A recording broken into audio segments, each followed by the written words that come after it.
It looks like it's working. Is it coming up yet, Wyatt?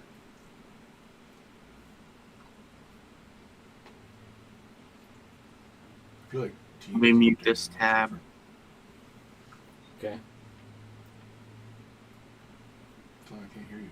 You can't hear me? No, other Dylan. Oh. Other Dylan is muted at the moment. I think so. Say something. Can you hear me? Wyatt? I know there's going to be a delay. But we're checking the audio on the live stream. I can Dylan, hear you. You're still muted. Donkey Kong Dylan. I can hear you all. Okay. Good deal. There There we got you, Dylan. By the way, thanks for joining us. We haven't seen you for a while. Yeah. Yeah, sorry, tax season is terrible. It's still terrible, but I know we're wrapping up, so But it allowed him to grow a super sick goatee. it's no Look at that. Look at it. Look how magnificent that thing is. terrible. But It's thank you. beautiful. Also high Casson chance. Thomas says hello. Hello. Shalom. Huh? Go full screen, and then we're going to do something fun. Mhm. Okay. Some of you guys know this because we've done it before. But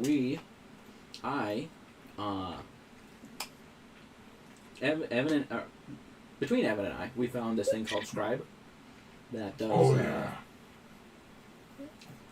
session recaps. So I did that to our last 2 sessions.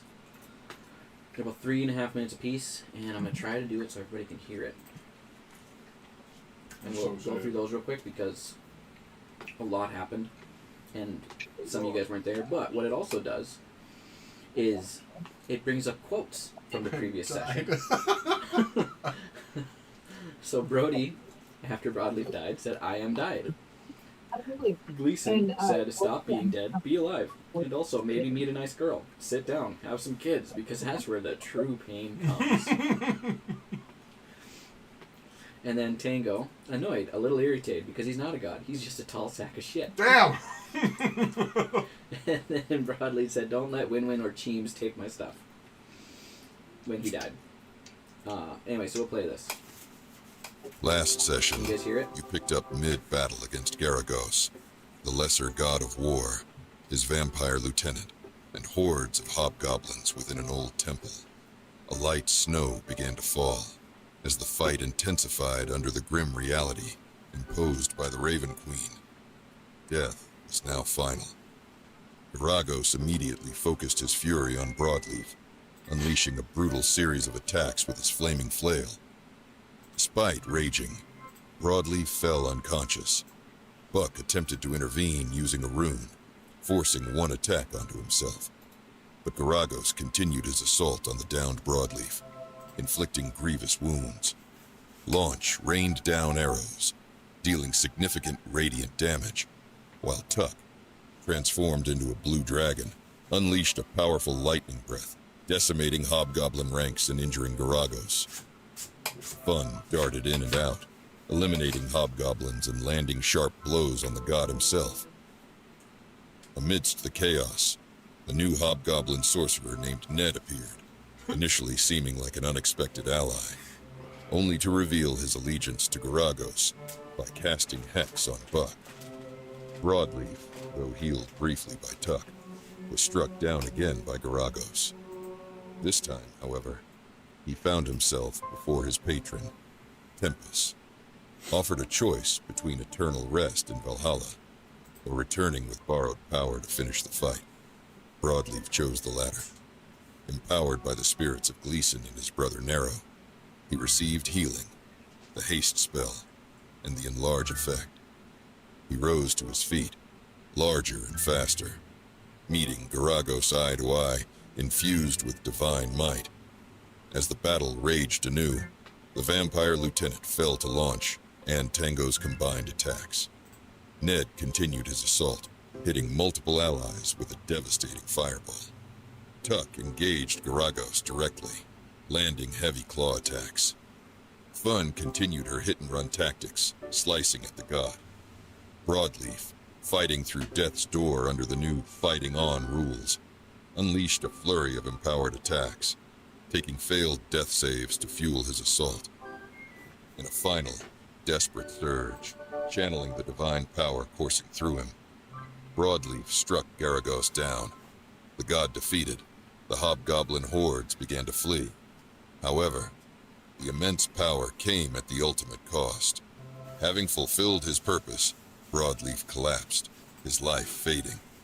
As his companions gathered, Pal arrived with the Iron Legion, having routed the remaining enemy forces.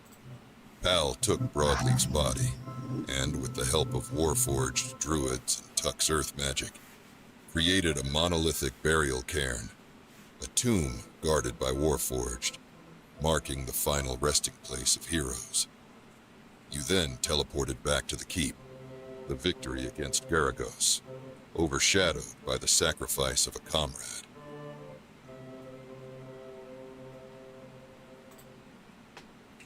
So that was the Garagos recap. Damn.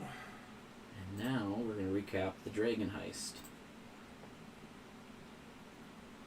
Last session, the Muddy Half members remaining at Trifold Keep prepared for a daring heist. Their mission: retrieve the legendary artifacts stolen by the ancient Red Dragon, the Immortal Flame. After Sounds much like debate and reconnaissance via Cramponap's scrying spells, which revealed the dragon slept soundly in a nearby forest and stored treasure within a magical internal gizzard, but cost Cramponap all his hair, a plan was formed. Fortified by a potion of hill giant strength, Cramponap teleported himself, Harold, Carrick, and Yam directly into the dragon's treasure-filled gizzard. Inside the cramped, dimly lit space, the party scrambled to grab what they could. Carrick secured Sora's temporal nexus. Yam grabbed a sack and a rapier. Aros managed a shield and 2 sacks, while Cramponap impulsively blasted the gizzard lining with a disintegrate spell before grabbing Varden's will and another bag. This painful intrusion instantly awoke the dragon, who violently regurgitated the party and its treasure hoard onto the forest floor below. A chaotic battle erupted. Carrick snatched the Shadow Veil feather and hid, while Haros gathered boots and another rapier amidst the scattered loot. Cramponap erected a wall of ice, temporarily shielding the others, but separating Yam, who had been grappled by the enraged worm. After trading blows and taunts, Yam made a desperate gamble. Healing himself significantly, he confronted the dragon, declared you thought they were the threat, and thrust 2 bags of holding together, creating an astral vortex that sucked both him and the Immortal Flame into the astral plane. In the sudden quiet, Haros, Carrick, and Cramponap collected the remaining artifacts and sacks of treasure, noting only Cheem's dragon-slaying rapier remained unaccounted for, likely destroyed. Cramponap contacted Yam via sending, receiving only a cryptic reassurance before the connection failed. Uncertain of Yam's fate but successful in retrieving most of their gear, the trio used a gatestone to return to Trifold Keep, finding no sign of the party sent to fight Garagos. The session ended with Yam and the Immortal Flame trapped together in the Astral Sea, beginning an unexpected negotiation based on shared trauma and the dragon's hidden desire for a sanctuary. Their fate, and the possibility of an uneasy alliance, hangs in the balance. Y'all are children. I was like, oh my god, we're never gonna grow up.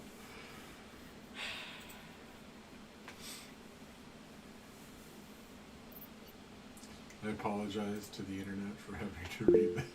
I don't know if anybody's ever going to read that. Anyway, so that's a shout out to Scribe. You guys kick butt. That's Yeah. great. Anyway, so those are the places we last left off. That's audiobook worthy, man. I listen to that. That was good stuff. So, with that, we are finding both groups towards evening on the 18th day of the whatever month it is. On the 18th day, 3 days before the winter solstice.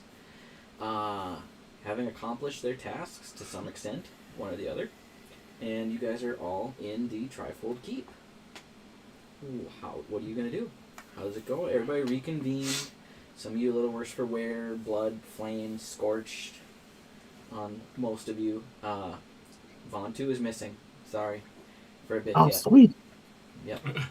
Because you got Vontu last time we saw him, he got yoinked out of the dragon fight, the red dragon fight in the village of Hornhold. And things have gone interesting for Vontu.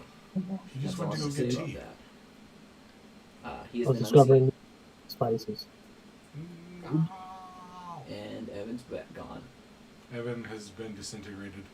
So in the keep we have Launch and Heros, Crampernamp, and Fun, Tango and Carrick, Dr. Trowbone. Larry has returned. He found a kind of safe place for the goblins. And we have Tuck. Those are the players, the characters currently in the keep that are available for speaking. Carrick immediately goes over to Tango and starts a dialogue. Go ahead. I am absolutely You can kidding. talk to yourself. Yep. How'd you guys fare? Well, not so bad. It could have been worse. How about you? Pretty bad. That wasn't great, but we're here. I Well, wish I would go hunt down that dragon with you guys. let's go get some coffee. I like that idea. Let's go. What'd you do with the dragon? Who are you asking? Because apparently nobody wants He to launches respond. just talking to anyone who listens. The dragon has been slain. What? And Why? We Oh, got I'm the sure. stuff. I'm pretty sure Objection, can I be heard? Yes. Yep. Okay. I'm pretty sure we went inside it, got out of it, and then got everything that we needed and then some. Do we have any? Hang on. Do I have any pieces of the dragon left over? You did not kill the dragon. We didn't? No. Oh, that's right. You lost Yam in the process. Hopefully, it'd be nice if Carrick would remember his party members disappearing into the astral plane with Yes. a giant red dragon. I would qualify that as a defeat, as a victory over the creature. Yes. Yes, we defeated Carrick it, but absolutely 100% believes in trading men for men. yep. So we lost two people in this entire. We I'd we call that won, a win. but at a great cost. Yeah, here's gonna reply. Yeah, I also call that as a win. Especially what we're going up with against.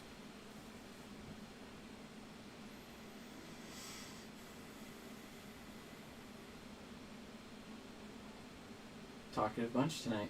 Silence is deafening. You guys are all pretty wore out by the sounds of it. Okay.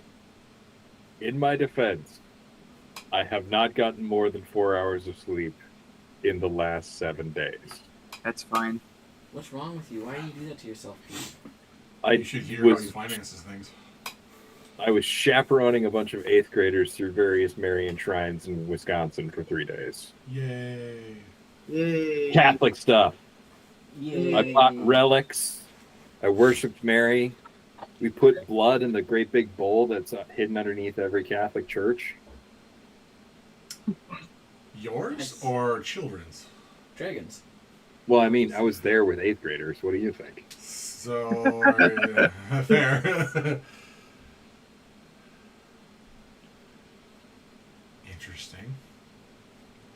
And So, I Wyatt, was can climbing you- up and down a set of stairs for 2 hours, so I'm bagged. Fair enough.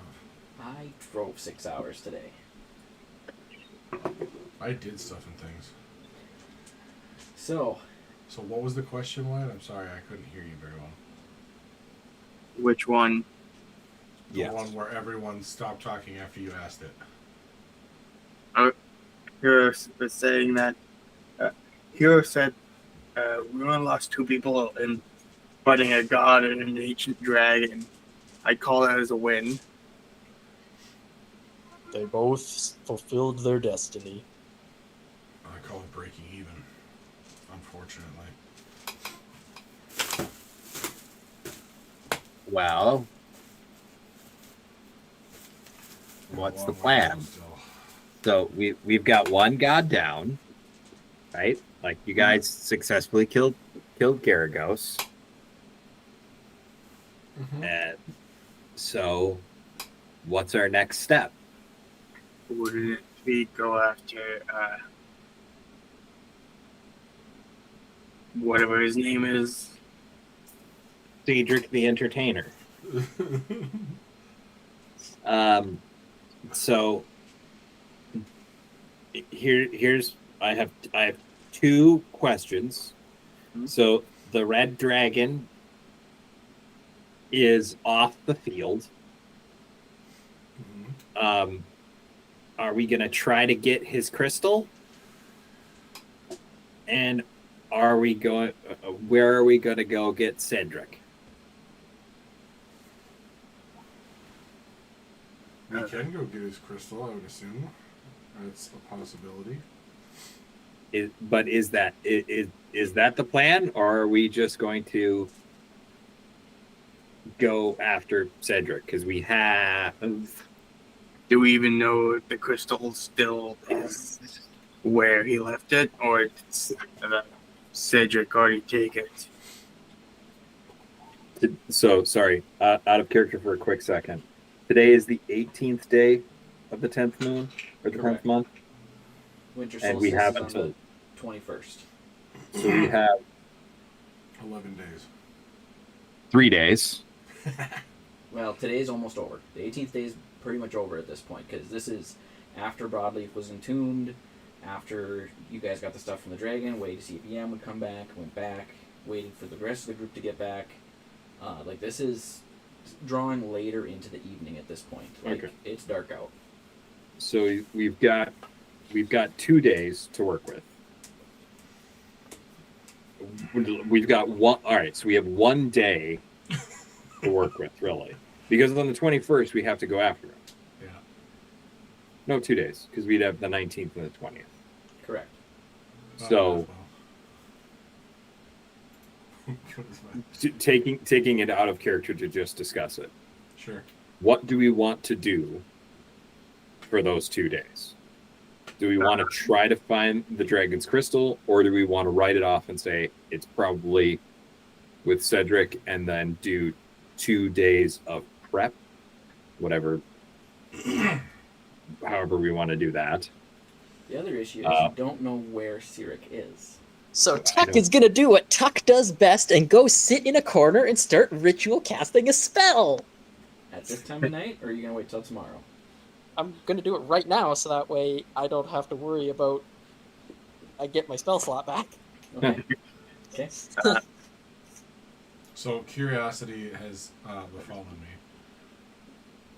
me because Dylan said something that piqued my curiosity as well.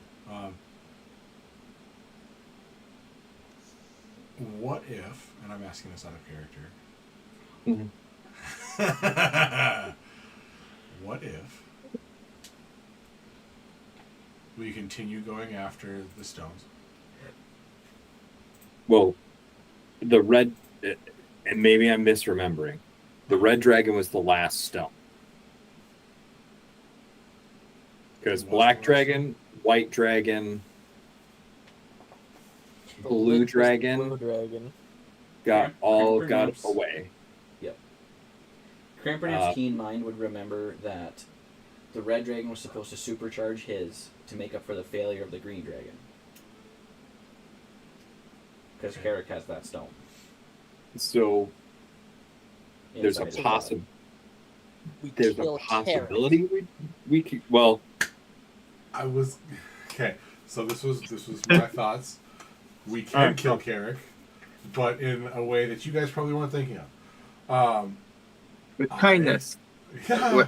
So I would like to. I was curious if, depending on how on board everyone is with it and how willing they are to try and see if they can stabilize me, if I try and absorb all of them and attain godhood. no. Why? I say it because Crampernamp would not be on board with giving Carrick deityship. Why? But we're best friends now. No. Oh, so because you're racist, it's not going to work, huh? Yes, Crampernamp is racist against Drow. He's not going to be on board with having a Drow god be created. I mean, there is kind of already a Drow god, and she's pretty evil. So, and that would be Lol. Yeah. So at that point, if I was to be able to achieve godhood, I would be able to get rid of the previous god and basically reanimate or terraform what people's perception of the Drow deities are. oh gosh, and now you're mind controlling people to like slavery? Oh, Why would Crampernamp? Okay, sorry. Mechanically, I don't think Carrick could survive trying to absorb 4 more stones. Right. Especially considering the only way you got through the green one was because of my immunity. That way overpowered your character. Yes. A DM's And you're mistake. immune to poison damage. Well, and that's So the only reason Carrick survived was because he was immune to poison damage. They just also included force damage and psychic damage in absorbing the stone.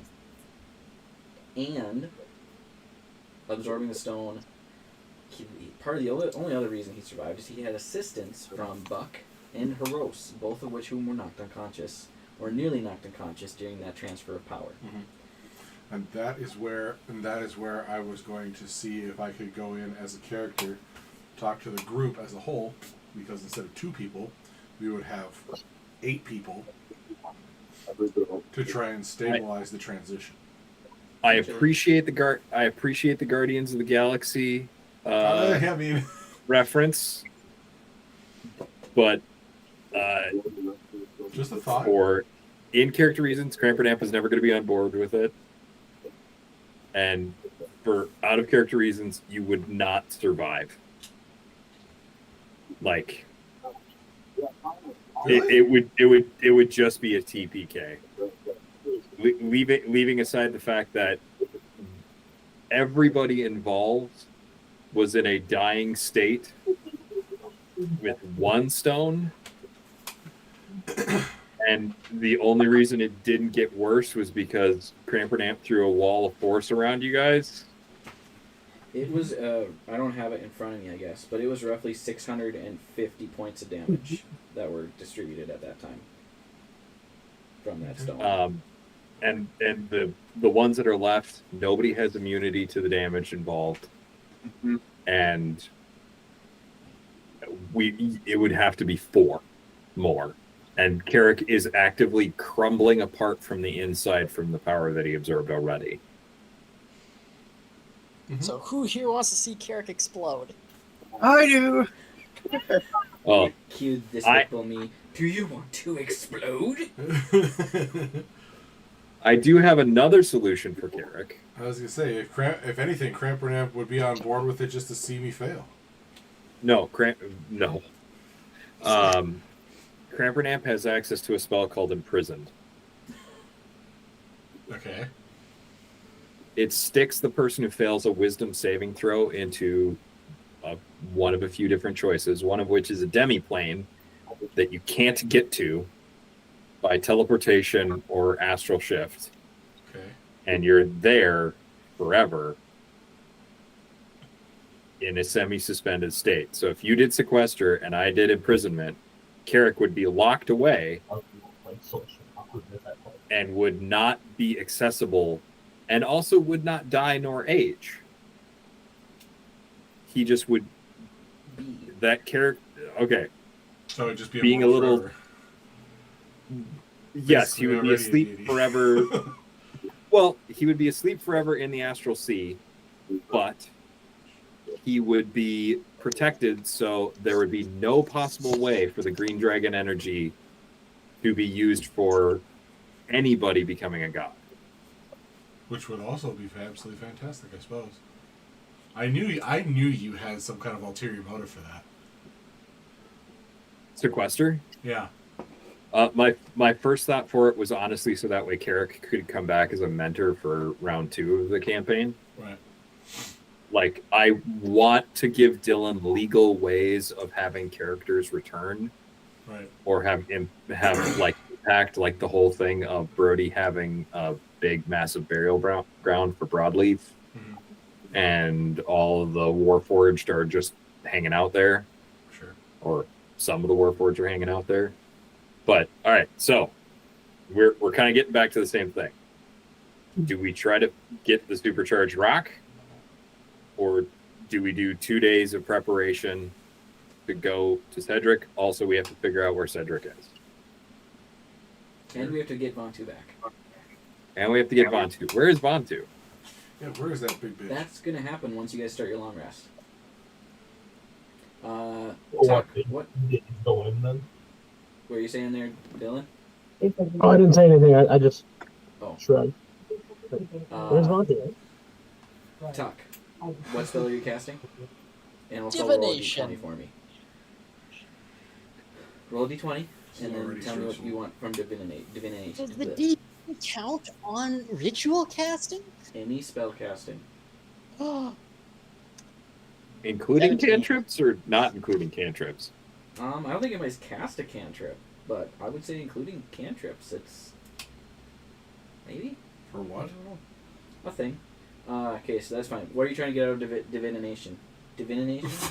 I Divination. am not That's like mincing a words schedule here. something. Basically, the boiling down the question becomes asking Mistra where we are going to fight Cyric.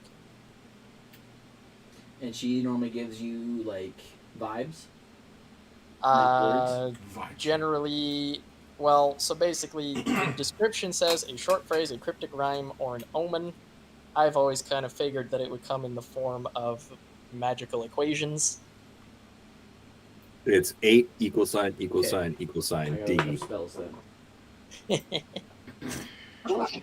80085. Okay. Yeah. Ah, Okay, that one. I don't want to make this super confusing, but I want to make it somewhat clear. Okay. Finger I'm gonna of text death. right this to you, and you- Raised undead. No. So And power word kill. the equations you receive back are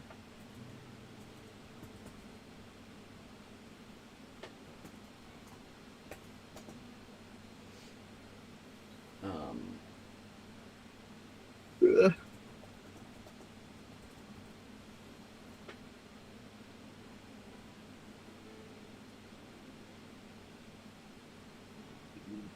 I gotta look up a spell name.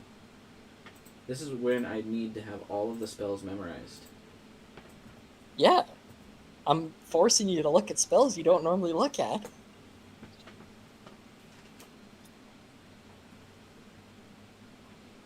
And it's really hard to look up spells if you just search by type in the Especially search bar. be beyond being broken. Yeah. I don't want homebrew. I want quit being stupid. D&D Beyond, we're almost done with you.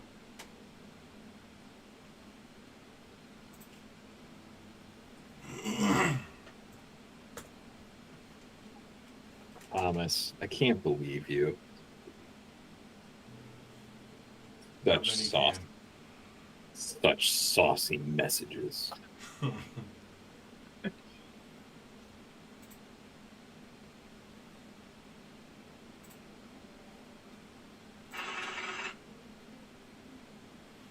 Okay. This might full give it to you, it might not. Depends how smart you are. Very dumb. Tuck is very smart.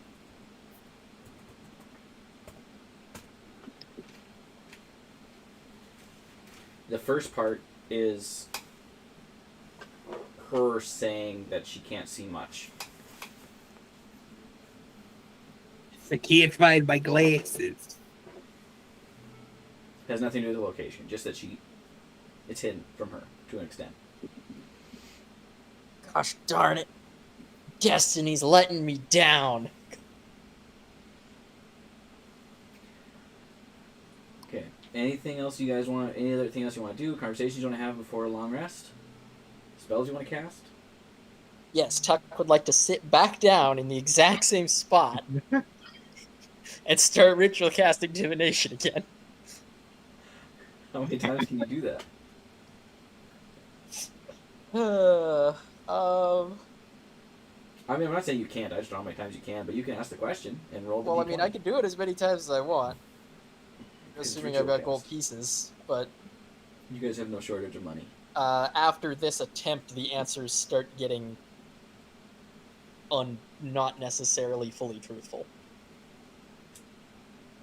Are you going to sit down for another 11 minutes and cast it?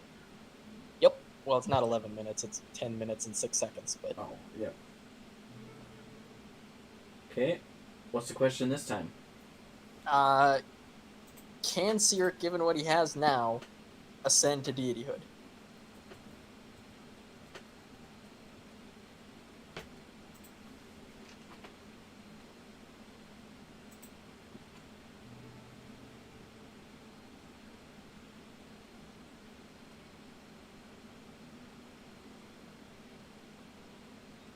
Okay, so I gotta roll a d20. Or a d100, actually. And I need you to roll a d20. 18. Okay. Get those good rolls out now. Well, I'm using my loaded dice, actually, so it shouldn't be a problem. Okay. Random reading. Or not. Okay, gotcha. What was the question? Okay, I gotcha. I remember the question. Mistress is like, hang on, I got too many people asking me stuff. What? Okay, yeah, Magic's been weird lately, okay? She's got a lot to deal with. Sure, we're just gonna give you that one. That'll make sense.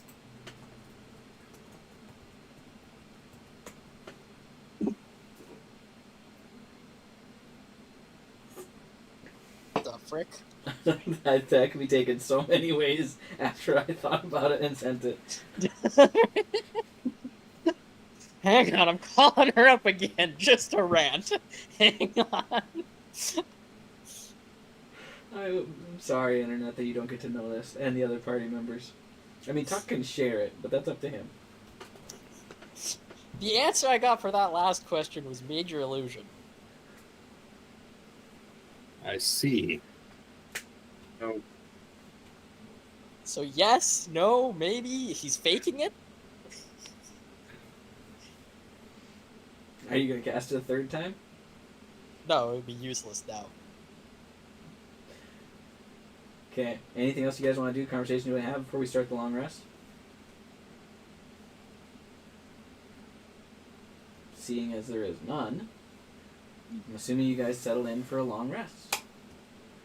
Find your ways, your beaten bodies, battered and bruised, grieving the loss of Yam and Broadleaf to an extent, even though you're all stoic warriors with no feelings.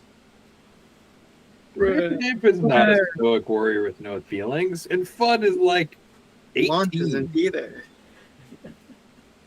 And Fun never met these people. Well, she did. She worked for him for a while.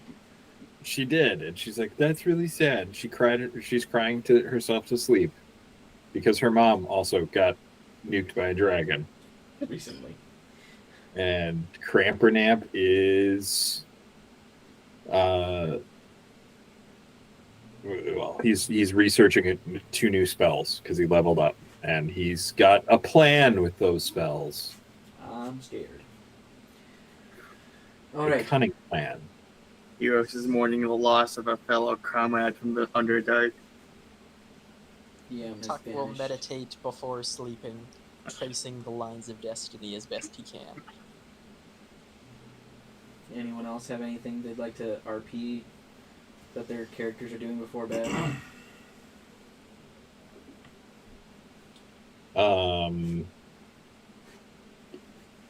Yes, Crampernamp and Fun make out.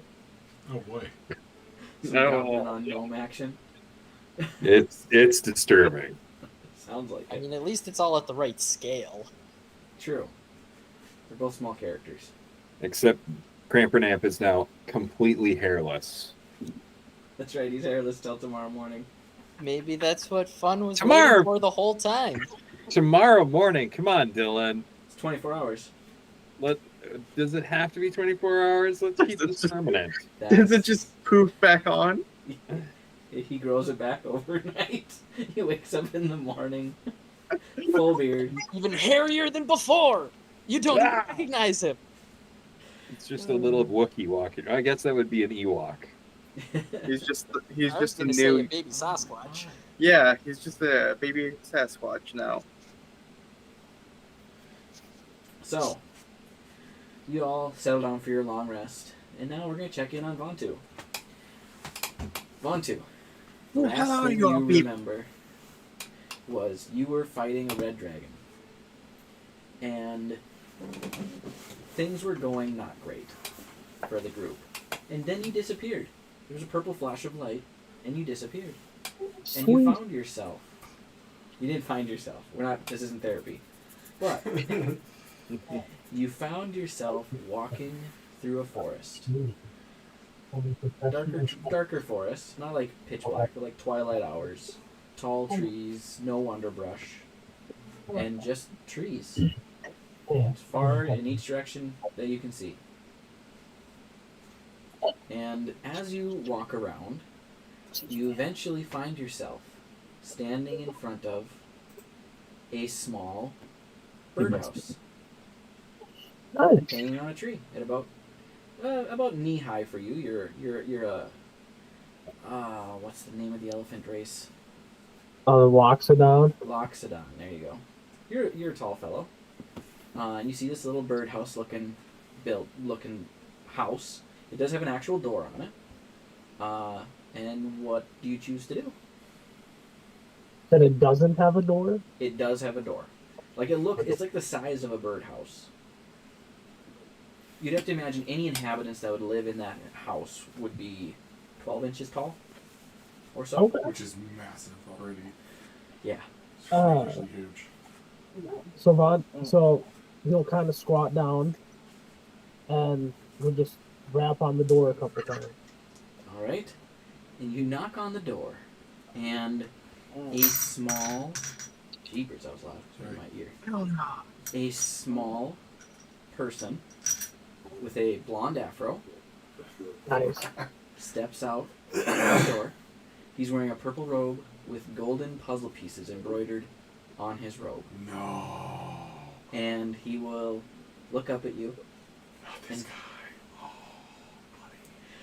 buddy. Sorry, I gotta get in character for this one. Too bad Storm isn't here to help You you. are in for a treat, my man. This is a hard voice to You do. can do this. Just dig out your inner autist. Just don't make me laugh. Don't make me laugh. Hello there. How are you doing this fine evening? Well, Oh, shit.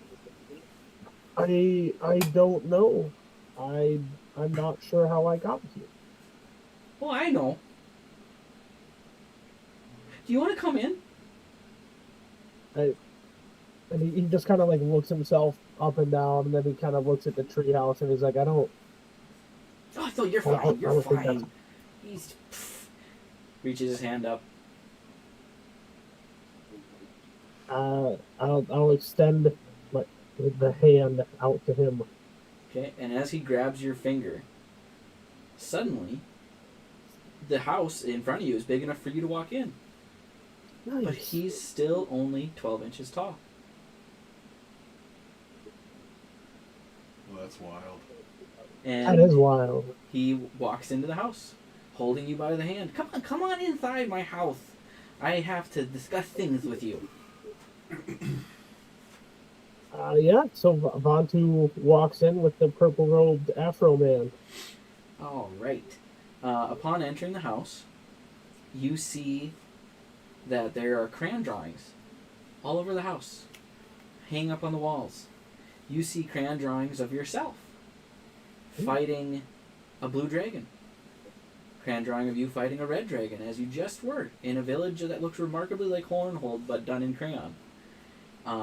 You see pictures of your friends that you know, some of them fighting a beholder.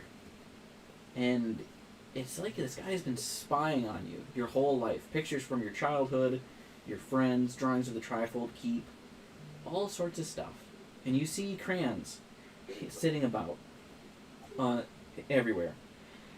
And you look a little bit closer at this small man and some of the crayons. There's bites missing out of some of these crayons. And you look closer at this small Afro person in front of you, and he has purple smearing around his mouth. And you gather it to be wax stains from eating the crayons. Oh, God. And he brings you in his house. He jumps up on a table. Sit down. Come on, sit. Would you like a glass of milk? I kind of just walk around in confusion, kind of just looking at the pictures, detailing kind of everything that's happened. And he goes, "What is this?" Well, I see that you are confused, which is good because you're in the plane of Confucius. Confucians.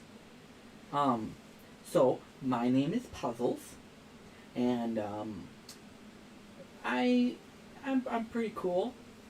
Used to be a god, and then now I am the leader of the Order of Aughts. And I think you've met some of my fellow autists. Broadleaf, he was one of my autists. He was the good one, and then he died now. So that's sad. But you didn't know about that. I'm sorry. And there was Samson. No, not Samson. Bert. Bert is an autist, but he's kind of useless if you ask me. And then there was Zooms, but he's so fast he just disappeared. I think he hit a brick wall or something. But now I need a warrior to go fight Sirik in my stead, because I can't leave Confusions.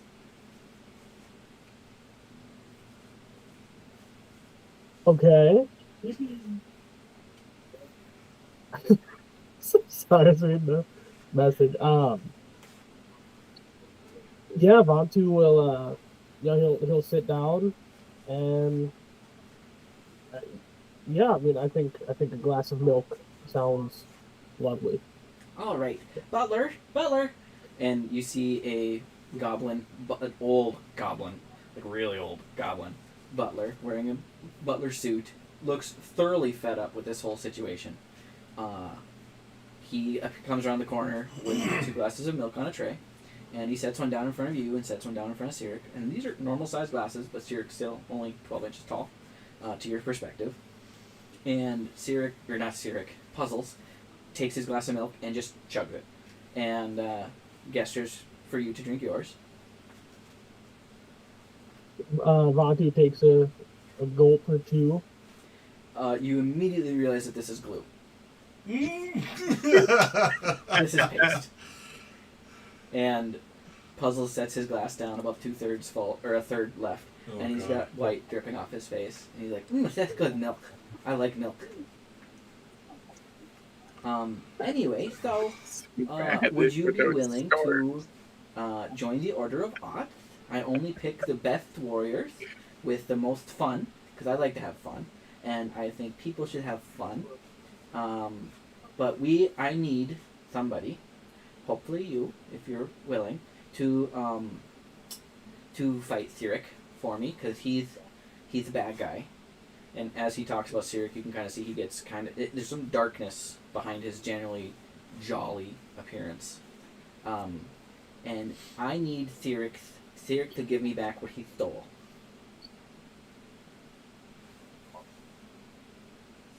Puzzles, I'd be remiss if I didn't ask. I was already fighting.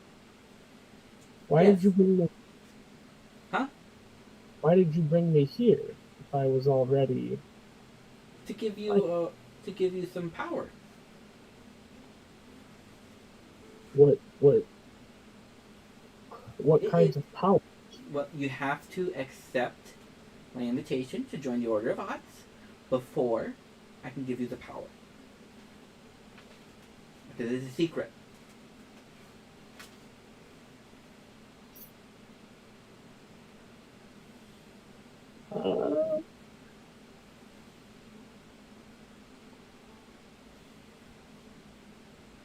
Okay.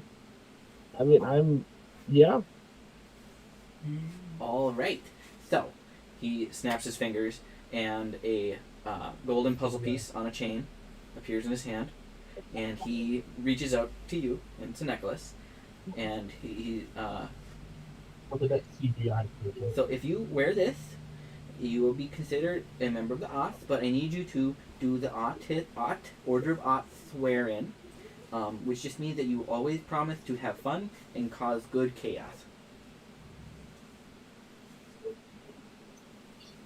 Sure. I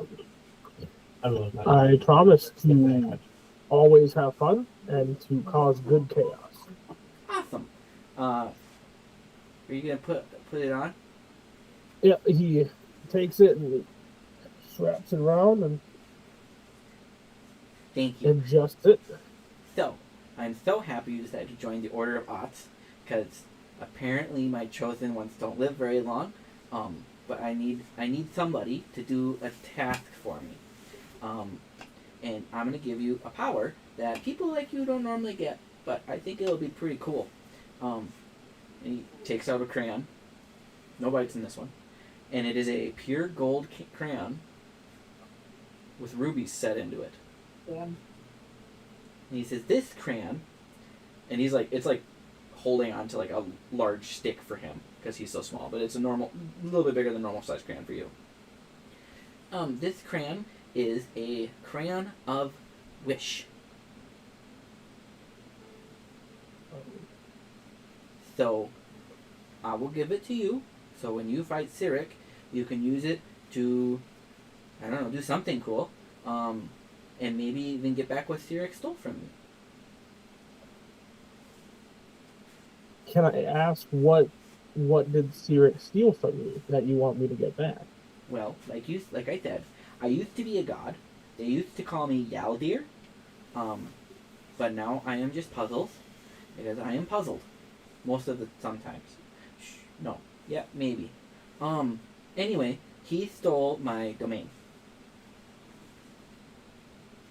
I see. It was pretty sad. Sounds like it. He only causes bad chaos. Not good chaos. Okay. Yeah, I will help you get back what Cyric stole from you. Thank you. That would be You're good. welcome. Because good chaos is good and bad chaos is bad. It's not good to have bad chaos. Yes. It's no fun.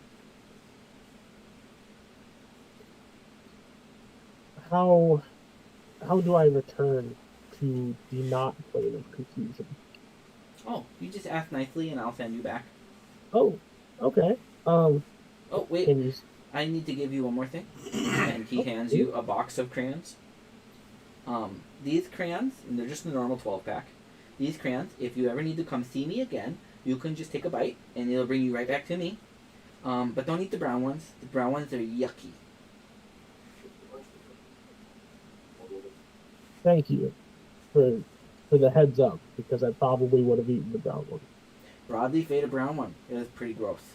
I couldn't believe I saw that. It was just bleh.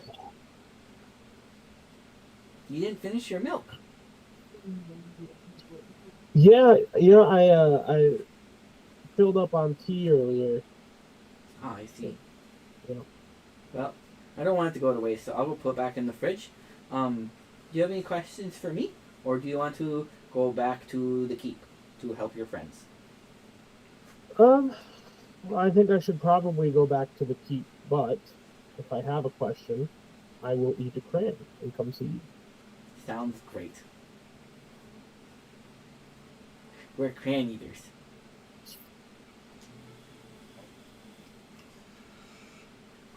We are Congratulations, you just crayons. joined the D&D Marines. Go! The I see you, the proud. Nerdus Astartes.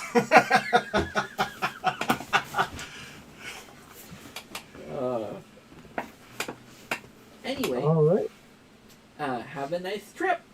And as he says that, you feel one of the benches from the table like shoot into your kneecaps, and knocks you over. And as you fall, you land in your bed at the Trifold Keep.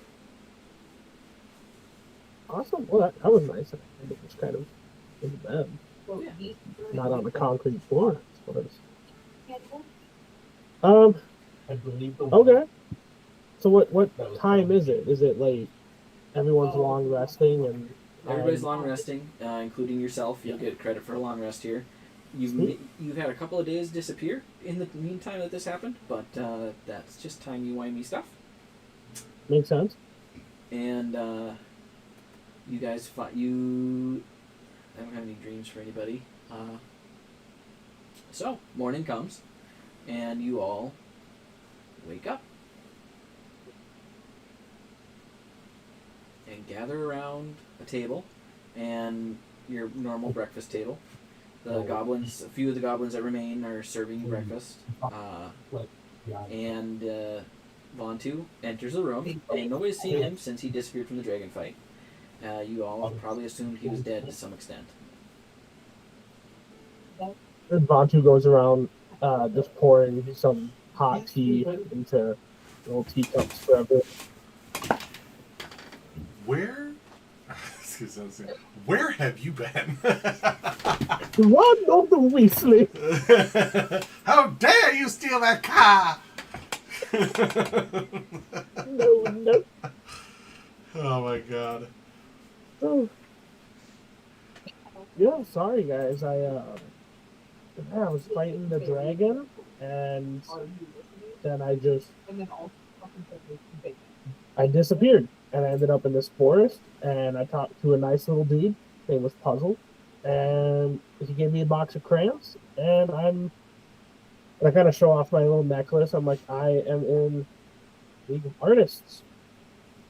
That's where I've been. I don't know how it's been a couple days, but it's been weird. But yeah. I imagine. I think I've heard. Out of character. Is Carrick heard of this guy? Oh yeah. Okay. Broadleaf told several of you about it. I Wait. can't remember if he's told Launch about it. Now that I'm thinking about it. We're gonna assume. The crayon guy? Yeah. So Tuck actually divinationed or learned about him as well, and we're just gonna assume this information has been disseminated amongst the group. He's real. And I pull out the box of crayons I was given, and like, crayon guy. If I want to see him, I eat one of these crayons. And then he gave me this crayon of wish too.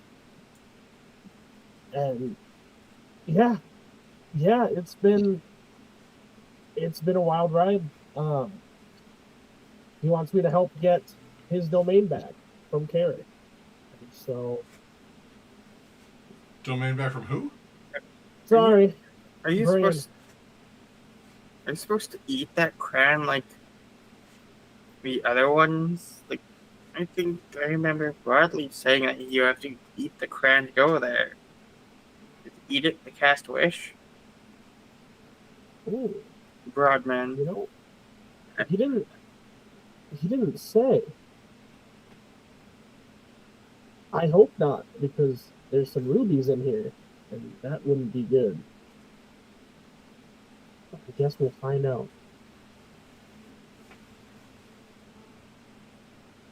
Okay. Kind of just puts his crayons away back into his fanny pack. And pour some more tea. Carrick, Oh, can I get a D4 roll, please? I gotta get like a sticky note or something. So I gotta keep my name straight. that's 4. Ouch. That's So, on the morning of the 19th, wait. This is 4. you lose 4 more points from your max health. Okay, you aren't looking so good. Right.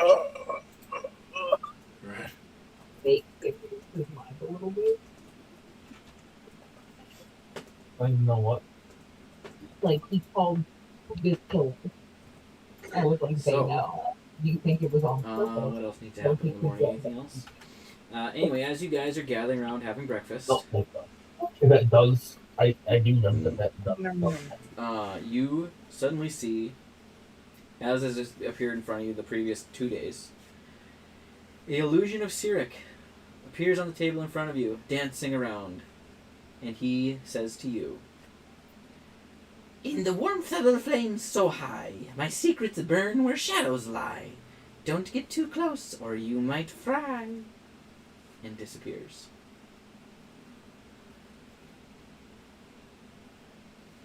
Why is he Is such it a a jerk? volcano? Eat a dick.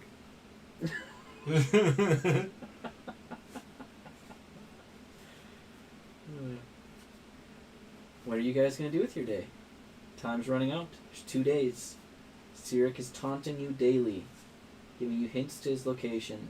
I will Grandpa wait Nap, what did he 3 say? days. I will send this to Pete. Remember now, use your superior intellect to figure this out. Is he in a volcano? Yeah, I think he's in a volcano. He said, sorry, in the warmth of flames so high, my secrets burn where shadows lie. Don't get too close, or you might fry. I love how Crampernamp's like an NPR narrator. Normally I talk like this, but when I need to provide exposition. His sinus Clear has as cleared well. up for a moment. Oh man, that sounded so weird. Sorry about that, guys. I think you need to get that voice checked out at some point. It is a bit creepy. Sorry. Yeah, I drank a potion of what is it? Nasal Eagle Splendor. There's a thing that buffs charisma. I can't remember which one it is. That sounds rightish. Sorry, I started it and then I didn't remember what the spell was called. All right. Anyways, so let me push the button for long rest. Yes, you've all completed a long recent. rest. HP.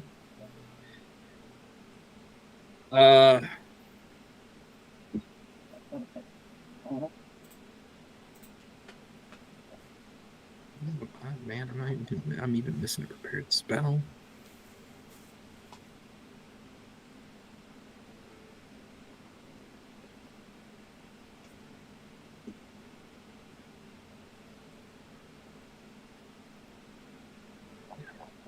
All right, so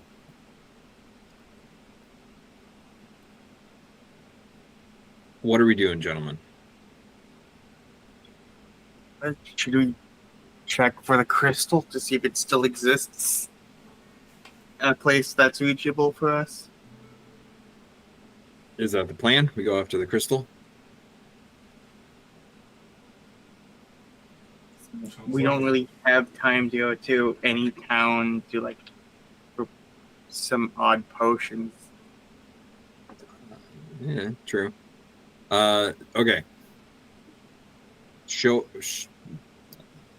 Press the hand button if you say we try to scry and teleport to go to the crystal.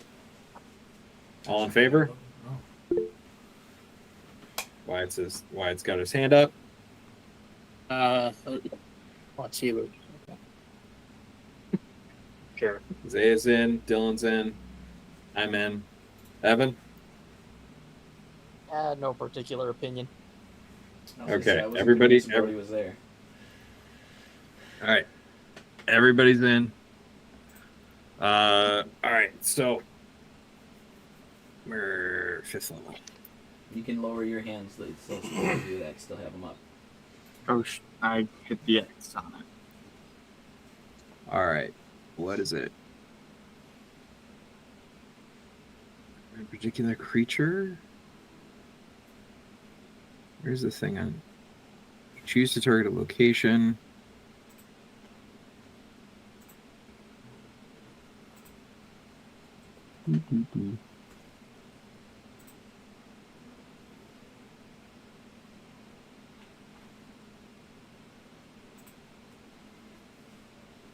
All right, so we ruled that scrying can be done on an object, right? Because that's how we got inside the dragon's belly. Correct.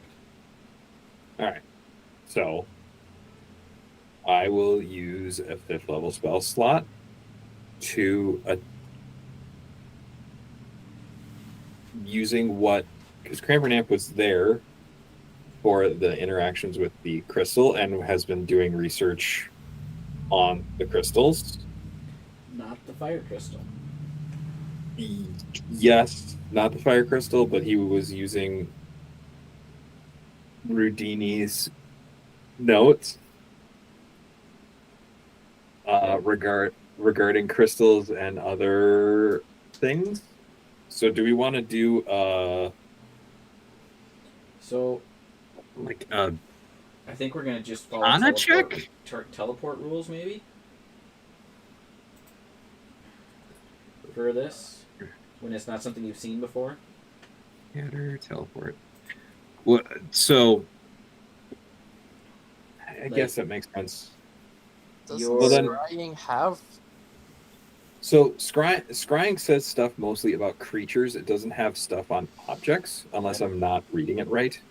I didn't see it, but like, how does an object have a wisdom saving throw? That was kind of where we were before. But since this is No, something oh, he's no. not seen, We- he's only been We described to scryed him. on the dragon and then teleported to You scryed on the stuff. one of the legendary weapons. Okay. Yeah, because it says that you can choose a location, and then it just happens. But if we don't, this is a weird thing of we're trying to find the location of an object. We know the object. You know the We're object trying to exists, find the and it's been location. described to you. So, like, that's where I'm using the teleport rules for a described object. So it's 25% chance to get. I would say see just that make it a particular DC object. 10 check. DC 10 check, and then do the modifiers from scrying. For DC as if it 10 were a on person. my side. So, like, Pete, in order to scry on the rock, would have to make a DC 10 check, but then it's modified because he only has secondhand knowledge, so now it's a DC 15. And he has no connection. Like, you see, so, like, pick a DC as a base DC and then just apply the scry modifiers. Yeah, that's kind of what I'm doing with the teleport rules. So, like, if it's description, it's 25% chance that you find it, which is basically a DC 15 check with a different dice. Okay. So, well, if it's a DC 15 check, what check are we? All right. Should I roll a percentile die? Should I roll a D20? What? I think. Where? I don't know how much your knowledge of magic and arcana. Like, you're going to be able to cast the spell, but you're looking for something very specific, and this is kind of not what scry is meant to do. We're kind of bending scry a little bit. So if it's okay with you, I would like you to do a percentile, and we'll just follow something that's already written down, because I don't know how that much your abilities one help you with this. that 100% works for me. I just wanted to. wanted to track with you and basically roll the right thing. Yes. All right. Above 25, and we see where the crystal is.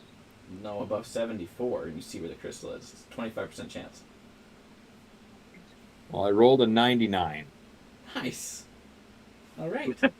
So, roll me a d20 though for the spell effect. Sweet. He loses all his hair again. Hey, I'm back. Oh. And we did rule that gnomes had a lot of pubic hair. Yes. A staggering amount. Way too much people. That was an 8 on the d20. Okay.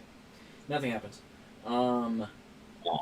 So you begin to scry, and you see a square chamber with the Round flame stone on one corner, the electric elemental stone on another corner, the acid elemental stone on another corner, and rounding out the fourth corner is the frost stone.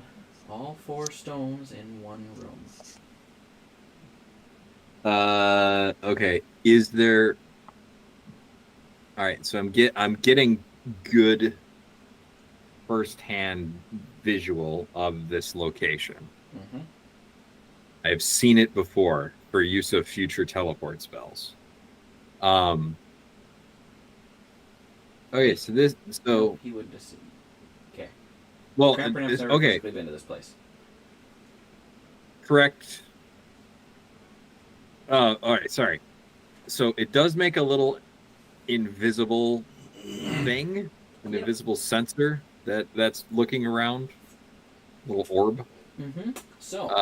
Okay, okay. Sorry, it actually says here: a creature that can see invisible objects sees the sensor as a luminous orb about the size of your fist.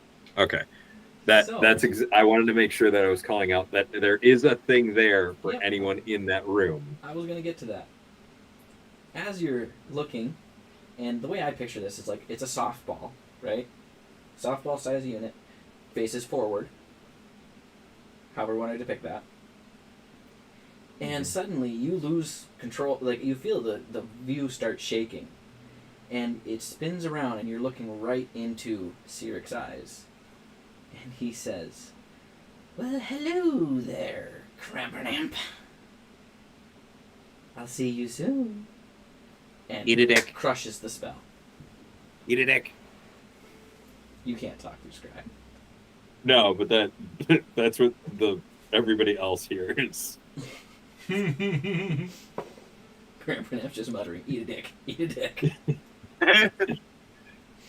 All right, so wow, teleport's a little weird. Like the difference between viewed once and having a description is the same. Yep. It's exactly the same. Makes no sense at all. Whatever. It's extra line in the table for no reason. All right, so the red crystal, Cyrix got the red crystal. We're not going to be able to snipe that.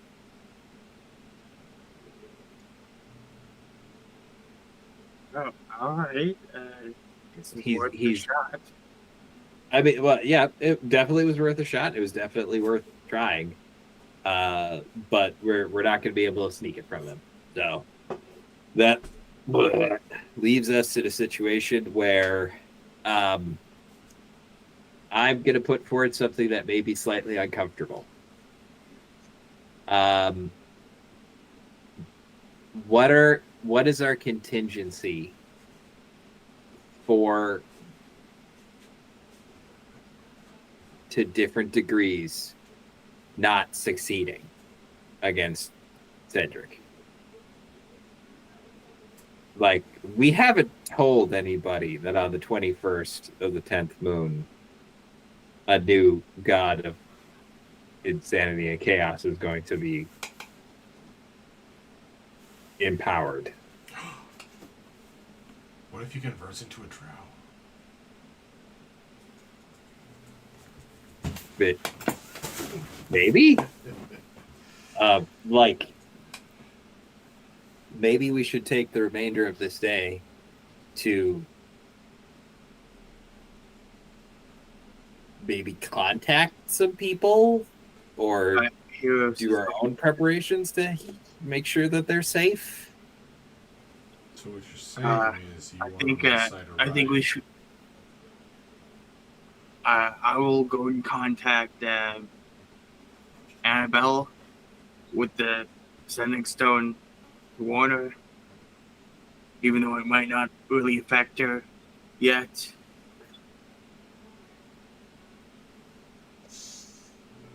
And she's in the Underdark. I mean, Nobody that's here knows of any of the older characters' existences. I do. Alon does know of Samson. yeah. There might be a Wizards Academy that maybe it would be a good idea to give them a heads up that Mhm. the world is potentially ending, and also why their magic has been all screwy for a while. There may be an entire church of ill matter in the airplane Mhm. that Or, might you be know. worth alerting. Also, a kingdom in Vale. Yeah, but they won't listen to us anyway. They're just going to be like, give us your magic items. True. I have you guys pay taxes once. Taxation is theft, Dylan. Straight 100%. anarchy. Ladies and gentlemen, if you don't take anything away from D&D, know this. In D&D in real life, there is one real reality. Taxation is theft. Always. Amen, brother. You're welcome. So that was Crampernamp's in character discussion of like we've got 2 days. I can do some teleporting around. Tuck can do some teleporting around. Do we want to try to warn other people to do things like hold out in the demi planes, plane shift into other places to try to weather this coming potential storm? Or are we kind of like, fuck all y'all, we're gonna absolutely definitely save the day and there is no possibility of failure whatsoever? I like that one. I'd say we should probably warn people. In the event that we do fail, okay, we put everybody in the demi-plane. So now that if we do fail, they're just stuck there forever? I was thinking more along the lines of allowing Dylan to do DM 5th edition doesn't actually have rules for a lot of stuff. Magic of expanded demi-planes, plane shifting, or I mean gate is a spell that exists. Getting Well, Okay, theoretically, there's a whole teleportation circle network hiding around here somewheres. Well, 100% stepping out of character completely. This is a chance for us and as players and Dylan together to pick the survivors. Pick the either nations or people that we like that have existed in Vale so far, and give Dylan a chance to be like, okay, this is the remnants of the survivors of Vale and the Vale Guard. This is the survivors of Sanctuary. This is the survivors of Samson's Magic College. Like, this is a good chance for us to be able to do that kind of thing of like, hey, we went all the way back to the village of Seven and was like, hey, Broadleaf's sister, Yeah. bad things are coming, and so it's now the village of 8 can make an appearance in Vale 2.0. I'm trying to do the like world building stuff. This is like stuff you would actually want to do as characters. Like, you'd want to warn people how they can. I will say how they can respond would be up to them individually. and I would deal with that at a later date, depending on who all you warn, and any future world building, and how the end of the battle goes. That's 100% what I was trying to be like. Okay, let's give Dylan our list of people that we're talking to, and do we tell them everything? Do we tell them just bad stuff is about to happen? There's a giant tower that connects a bunch of planes. In Vale, yeah. Wait, So there is? yeah, that's how we got to the airplane. I didn't think it had a bunch of planes. I thought that was just to the airplane. I have 4 planes, all the elemental planes. Oh. And also Ryan Air for some reason. It was weird. Okay, so then I guess running along this line of thought, the first step would probably be make a list of people that would actually listen to us. Because like I said, something tells me the King of Vale isn't exactly going to be jumping all over the idea of listening to some random guys that teleport into his throne room. I agree.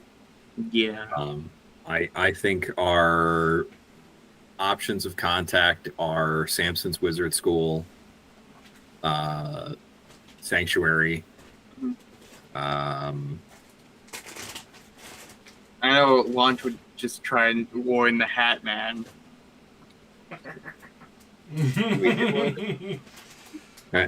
Absolutely. All heads must be hatted.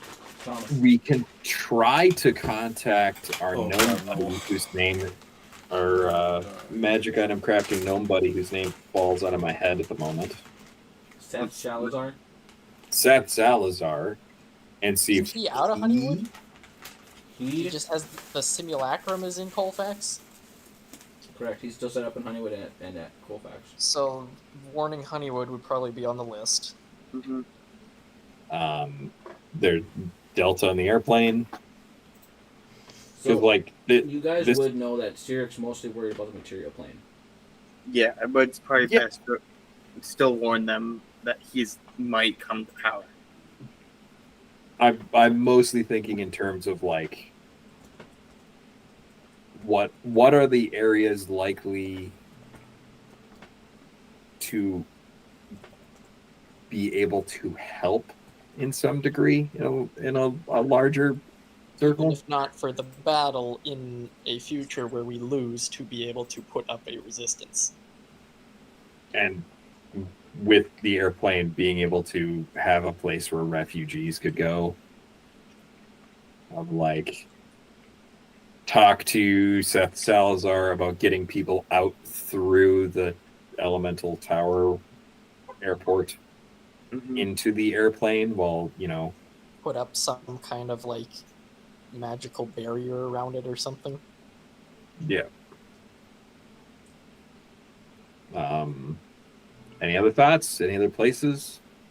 Any other groups? Or Purex is gonna message Annabella. See, just to warn her. Okay. I need you to make a d20 roll when you cast the message spell with the Sending Stone. the Sending Stone explodes. Max damage, Sending. delayed blast fireball. The Sending Stone I got a 6. loses all of its hair. What are you sending to Annabella? Oh, come on. Let me think this out. Dylan, Yes.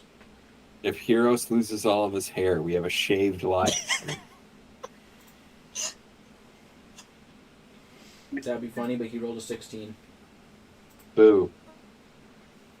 Boo.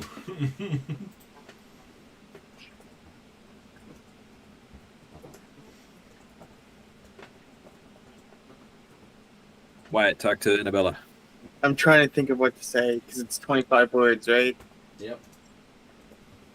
Uh, While he's thinking of his message, who else is being contacted? By whom?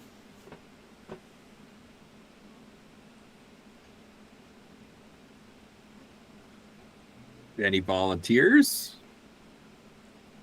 Hang on, I'm spell sorting. Sorry. Brody? Nobody has any family. Brody Brody? hasn't said a word this Uh. whole time yet. I'm not convinced he's actually playing with us. He's got his hands up. He don't like us. They've been up for a while. Hands up, don't shoot. I can't think of anyone. Okay. Roy, does your mic not work or what? But I can cast sending. I have a cough. 24/7?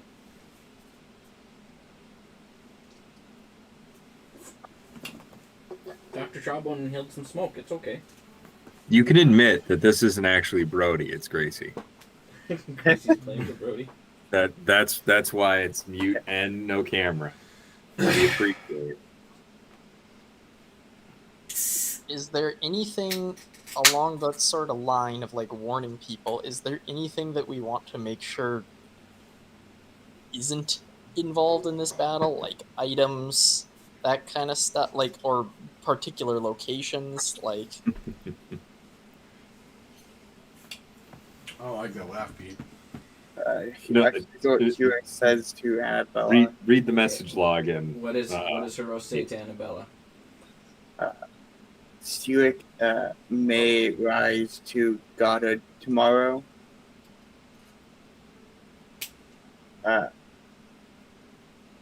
Prepare to evacuate people to sanctuary.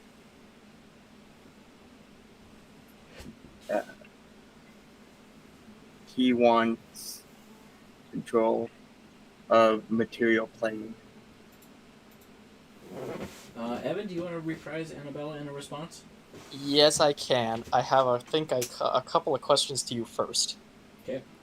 Is Annabella aware of Cyric? As Cyric?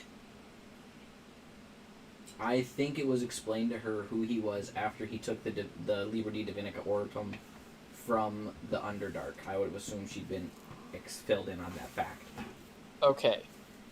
we She can was handle second, it. but at the time he was a gnome named what was the gnome's name? Sluvdemert. There you go, Sluvdemert. Somebody pays attention when I do stuff. I That was keep like on- 2 years ago. I keep on mixing up Seth and Sluvdemert, that's why. That's great. I forgot that name. Okay, second question. Would Cyric, by any chance, be in alliance with Lolth? Now I gotta look up Lolth. I don't remember what her deal is. She's a Evil wolf. deity. I know, but Yeah, like you a little bit more. Must About, be I need a little The more. Arachnus Deathicus. Oh, Do I even have her on my list of deities? Retcon Wolf to Megamind. Most likely based. She wouldn't know if they have a actual alliance, but they both are lawful or chaotic evil. You know, that type of stuff. So what you're saying is it's unlikely for Sanctuary to be under siege by armies of Drow right now. It's unlikely for that to happen. Yeah, if now? they're not like actively in an alliance where he's like, hey, keep this sanctuary place busy so nobody can get there. I would say Cyric hasn't been that forethought in thinking yet. Gosh He's worried darn about it, getting Cyric. to godhood first. Plan ahead a little better. Sorry. Yeah, so Annabella will respond. Brian, but you're gonna have to roll again later on. Affirmative. This unit understands the peril of the current situation, preparing for arrivals.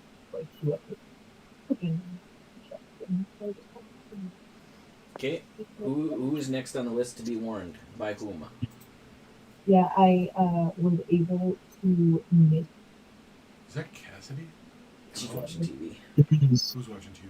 Cassidy, or she's on the phone. One of the two. Well, Dylan's muted, so. He just he literally muted right before you said that. Damn it, Dylan. I didn't want to. Thought I was starting to hear voices in my head. I was like, oh god, it's happening finally.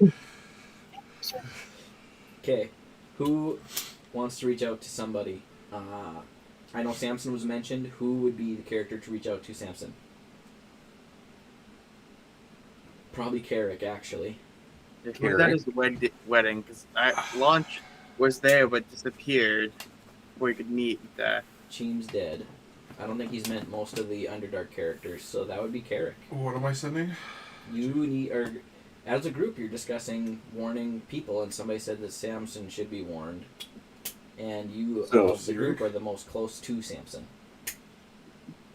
The Underdark crew all did meet Samson, because that was when I was trying to ask Storm if Crampernamp could copy spells, and Storm was like, no, you can't copy spells of his spell book.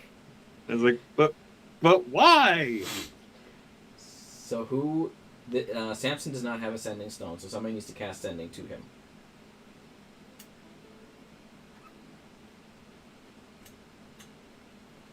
Do any of the people that are able to cast sending have known him very well?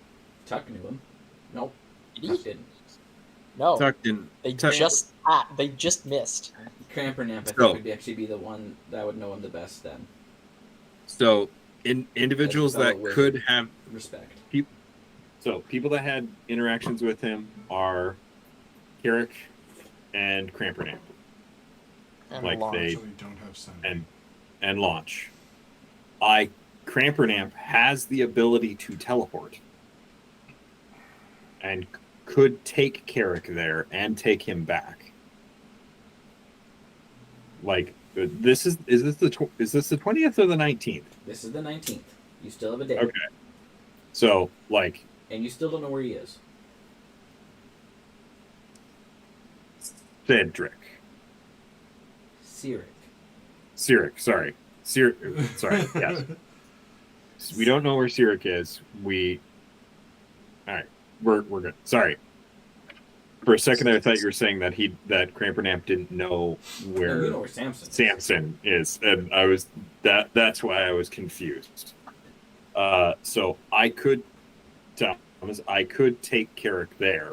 Like, the two characters that had the most interaction can go together and try to convince Samson that terrible, terrible things are happening, and he needs to prepare his students, prepare his academy in order to be ready for what's going to happen, especially with magic getting funky. Then would anybody who is left after that be familiar with the airplane stuff? Launch. It would be Launch. That would be about it, right? Winwin is present, but he's not. Well, And heck, we'll Winwin- drag him along and force him to say what we want him to say. There you go. You're welcome, Nolan. Okay, in that case, Tuck Isn't he the can current- plane shift isn't to the- Delta, because we isn't- do have the rod, don't we? The A tuning fork for the airplane? I thought we did have one.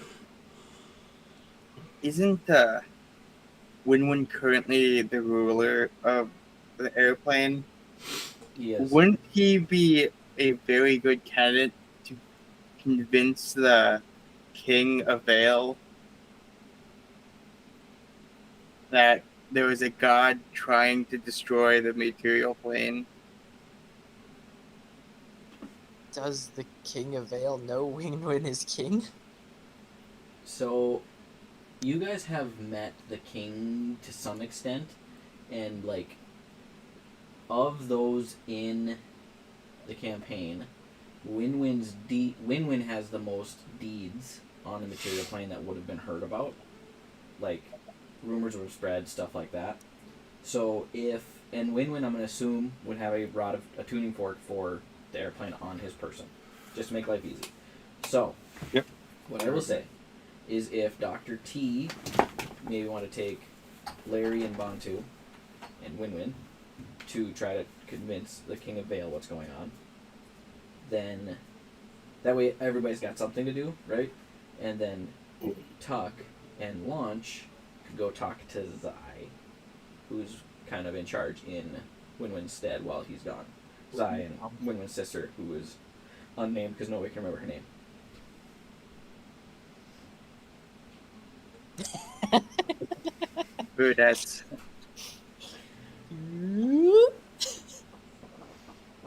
So, sound like a plan for everybody?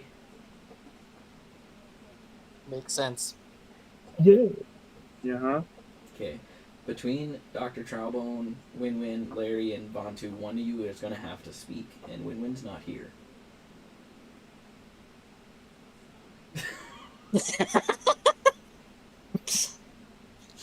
The addition of emojis is hilarious. Dr. Trowbone is just sitting in the corner like, wait, no. He's mute today. So it's going to be down to Larry and Vontu to do some RPing on that. But we'll get there. Who wants to go first? Thomas is gone at the moment, so he's not an option with Carrick. I guess Group Tuck goes to the airplane then? Okay, so you're going to cast Plane Shift. Yep, Aiming one for plane shift. the Kingdom of Delta. Yepers. Preferably the throne room. I don't get to be very specific with it. I just say a location on the plane and it takes me there. Okay. I mean, that's pretty sneaky. Delta Castle. You end up trapped inside of a wall. Plane shift. The examples that it says is you can specify a target destination in general terms, such as the City of Brass on the elemental plane of fire, or, oh, it does say the Palace of Dispater on the second level of the Nine Hills. So I could specify a palace. Okay. So, give me a D20 as you class Plane Shift. 8. 8. Nothing happens. So, you cast Plane Shift, and you and Launch are sucked out of this plane of existence. And it's a unique experience for you, Chuck, because you've not been there before. But Launch has. And you find yourself falling, floating through the air, and you see the castle beneath you, and you, for some reason, the magic of Plane Shift helps you phase right through it, and you land in the lower level of the castle. And there's Launch. It's very different from last time you saw it, which last time you saw it, it was under siege by fire elementals and fire giants and, you know, a Rakshasa, which never came to bear any issues for you as it should have, but life has been busy and we didn't get to that point. And you see Aarakocrans flying around, air elementals, things of that nature in a bustling, busy castle. And as you land, you see up the stairs, and you kind of know where to go, so you guys kind of head up the stairs towards the throne room. Not really any weird questions right off the bat. Tuck gets a couple of odd looks, like, what the heck is that thing? Some of them probably are assuming he's an earth elemental of some sort, which is not super uncommon, because they've maybe been doing some trading that direction. Yeah, Tuck is like uncomfortable right now. There is freaking no ground anywhere. Everything's floating. He can sense there's no dirt around. It's just odd. And you walk up into the throne room, and you see the female Aarakocran, whom we're going to call her Delilah, because that's the only name that popped in my head at the moment. And Hey there, Delilah. Exactly. That's what I was thinking. She is looking over a map, and it looks like a construction set blueprints type stuff. She's older than she was last time you saw her launch, as is a small, diminutive, white kobold standing there with her. A big old xylophone strapped to his chest. Yep. And it appears that they're poring over some construction blueprints. Hello, xylophone. Hi. Zai's lost his hearing in the airplane. Zai is retired, therefore he is in your hands, Dylan. He's in my hands? I thought Annabelle was retired. You just did her. Well, she was less retired than Zai. True. Zai was officially retired. Well, hey there, good buddy. What brings you to the airplane, eh? We've come to warn you about the potential of a rising god, a god rising to power. I thought Win-Win went back to stop that? We're still in the process of that right now. It's just we're setting up a. We might fail, admittedly. Oh dear. We're just setting up stuff just in case we do. Well, is there any way we can help? I don't think we can. And he turns to Delilah. We can't organize an army of any sort that soon, can we? I mean, what's the deadline we're looking at here? Because, time moves differently in the airplane, eh? For us, tomorrow. Oh. Well, you better be getting back soon. Yeah, we're just brief a little warning. And ask you to take in some refugees if they start coming in. Delilah speaks up. Certainly, we can take in refugees if we need to. The airplane is a vast place, and our kingdom is always open to those that have helped us in the past, and we could always use more citizens, and they might have to learn how to fly, but we'll see what we can do.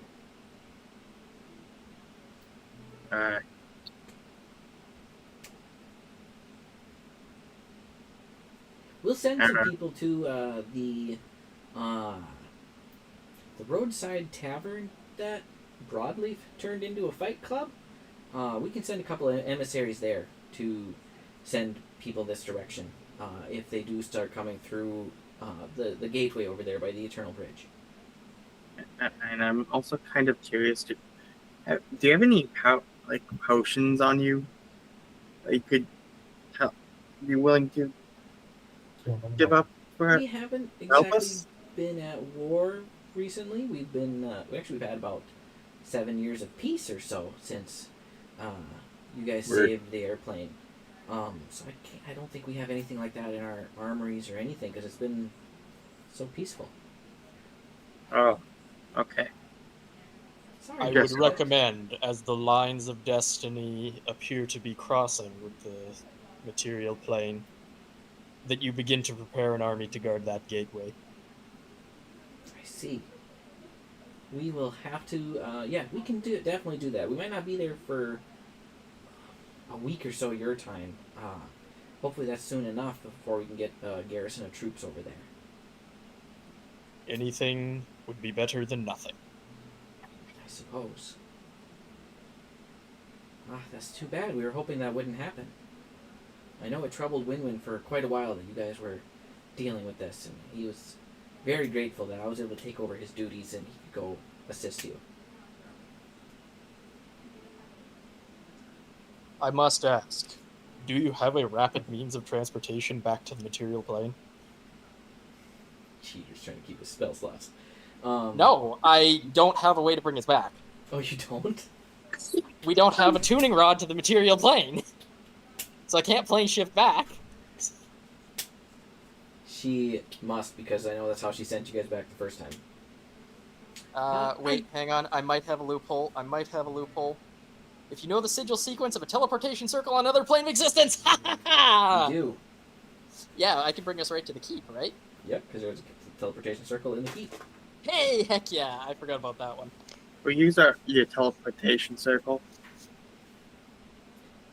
Yeah, we have managed to create a teleportation circle in the last few years. She gestures his eye. Could you take them to the teleportation room?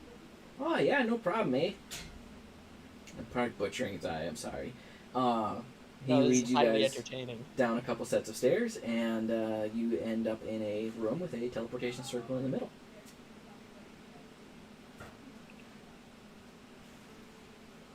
Very well then. Though I hardly know you, and have barely exchanged words, I am eternally grateful for your help.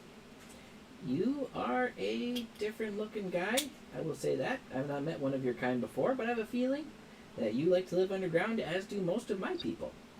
So, we have that in common. He would also recognize Tuck as a priest Mistra. Almost 100% on that one. Yeah, most likely. Absolutely. Anyway, good luck on your travels, fellow priest. Very well, sir. We didn't actually have to come to the teleportation circle to do this, but They're not. we Zero didn't Hour's have- not that proficient. Bunch isn't Anyway. smart. Actually, since we did... Oh, wait, no. No, never mind, I take it back. Okay, plane shift, teleporting to the keep. All right. And you don't need to roll a d20 because Cyric's influence has not spread to other planes. Yay! So, Shoot, we should have loaded up on spells while we were out there. all right. So, Delta has been warned. Holy shit, it's like 10 degrees hotter in here. Crack a window. I am gonna. I mean, don't crack a window. Open a window. Next group. Since Thomas is still not back, Dr. Trowbone.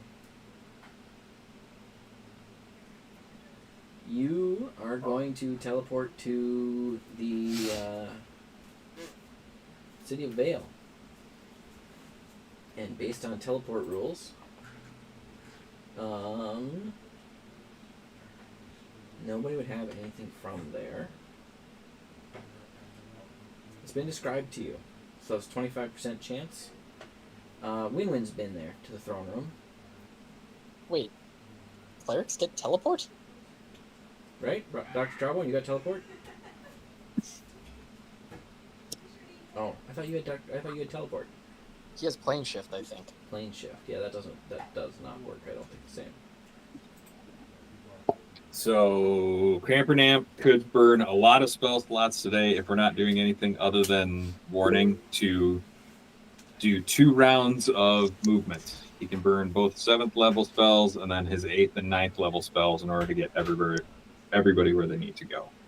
Tuck can get another trip and back out of using teleport. So you By guys can go a burning total 8th of and 3 9th more level places slots. before you're stuck to just sending. And there are 3 individuals that were mentioned that you would like to warn. Samson, Vale, and one more. That's Salazar and Honeywood, are we thinking? Mm-hmm. What? Oh, is the real Seth in Honeywood or is the real Seth in Vale? The real Seth is in Honeywood. Okay. So I would probably prioritize Honeywood. Yes, I agree. I would prioritize Samson's Magic School and Honeywood, with Vale being the last on the list. Yeah, because they're also probably the most unlikely to actually do anything. Okay, so who's going to Honeywood then, since we're still waiting on Thomas, but he might be coming back right now. Not yet. Well, who had the most interaction with Seth? Dr. Trowbone. Yeah, the only other one is dead. Or Carrot.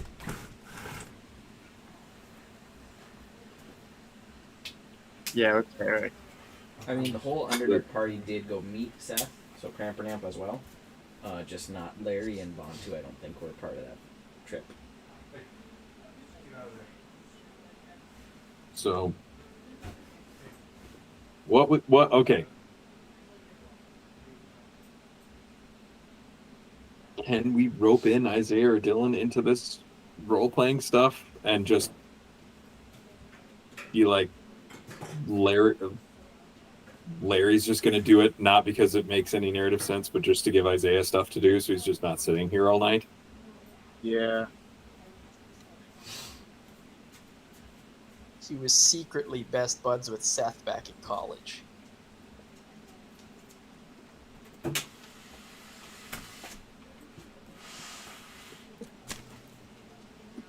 Sound reasonable, Dylan? Isaiah, thoughts? I don't know. Sure. All right, you're going to be talking to a little gnomish guy that makes magic stuff. And we can say Dr. Trowbone goes with, but Dr. Trowbone being stricken, being mute, and there's down to just hand signals. You're helping him out with that. So you get He to is do literally the guy standing behind, being like, "Yeah, you got this." All right, so what order do we want to go in here? Well, Thomas is Samson back, School. so you better jump on him while he's still here. Thomas, you want to go talk to Storm's old character with me? Let's do it. All right. Time to push buttons. Give me a D20 roll. Did I push that button? I must have pushed not that you. button. The That spellcaster. me. Fuck no. That was a 20 on the dice. Nice. So, you two teleport. Is anyone going with you or just you two going to visit Samson? Does anybody else want to come? I mean, the only Currently, two that Launch kind of- and Tucker in the airplane currently. Heroes kind of already did what he was gonna do. Like, I can take Vantu, and I can take Larry, and we can do 2 Samson School of Magic and Gadget Tinkering. And it's got an annex for tax accounting. No. And then go from there to Honeywood. Can't even escape it. No. That could make some sense. Well, and also, I did just realize, we technically don't have to spend 1 round of teleport for returns because Gatestones. True. So we could go Samson, Honeywood, Vale, Home. and then an additional place if we want to, Mm. without, and then Gatestone from location 4. So 7 of But you can do I don't- that. I don't think we have a location 4. Well, I was gonna say it would allow all of us to go to one spot. if We had could. extra We negotiation power. okay. Crampernamp is making an executive decision. He is going to Mudwobble. Jegrim and friends. Honestly, yes, there is a mercenary adventuring company in Mudwobble that probably should be warned that the end of the world is coming. Well, they couldn't even help us. So, are you guys just gonna talk about this No, a little but- bit I until know. Tuck and Launch get back, and then just everybody go everywhere? I think that works because you can get everybody with teleport. It's you and 7 willing creatures, right? And there's 7 of you. Yes. Yeah. Do it is Actually, there? it's 8. I guess Win-Win would be a good. Is Win-Win coming back or is Win-Win? Hey, Storm! Holy we're going- Hi. Who the heck is this guy? My life is now complete. You're muted, Can't buddy. hear you there, buddy. Storm, you're still muted. Hello? There you go. You There we mute go. bastard. Fuck you. God, you're So- magnificent. Welcome back. So Storm, Okay, hello. Yes, yes, You yes. came at the perfect time. to get I know you- I did. I've been listening this whole time since I Okay. was on the road. Sweet. You're So going to Samson. Hello, Brody. Hello, Brody. Also, can I you- gotta show this off. give it. Man, he's Spent opening a lot a of money bakery at with all that AC/DC. cake. Jeez, I'm just. Nice. Nice. Yeah, I got that You along with a mentioned bunch of the HDD concert shirts and yesterday. Oh shit. I'm just yeah, watching. it was cool. I got the whole vinyl here for TNT. It's been cool. I can see the fan in the background of my camera, and it's And just jittering. and I had to apologize to Dylan and everyone else because I just videoed stuff while I was drunk last night and it said couldn't send. Whatever. I wake up this morning, 87 separate videos sent to Oh, Dylan and shit. everyone else on Snapchat. He sent me the Just entire blew up. AC/DC concert on Snapchat. Oh, nothing to Pretty me, much. Storm. Fuck No, because you were you. listen. I got it all saved on my phone. Okay. Anyway. we Yeah, gotta It- keep dirty it rolling. deeds wasn't done dirt actually- cheap. Just be honest, Storm. It was a lot of nude photos. Of wow. Angus Young. Yes, of an old Angus Young. It's shocking how well that man has held up. It is. So since you're up on it, but have not been able to say anything, is there another place or group of people that we should try to contact to have them carry over to like Vale post end of the world if we fuck up? Frater and Buck are now able to speak again. The random mutism has left them.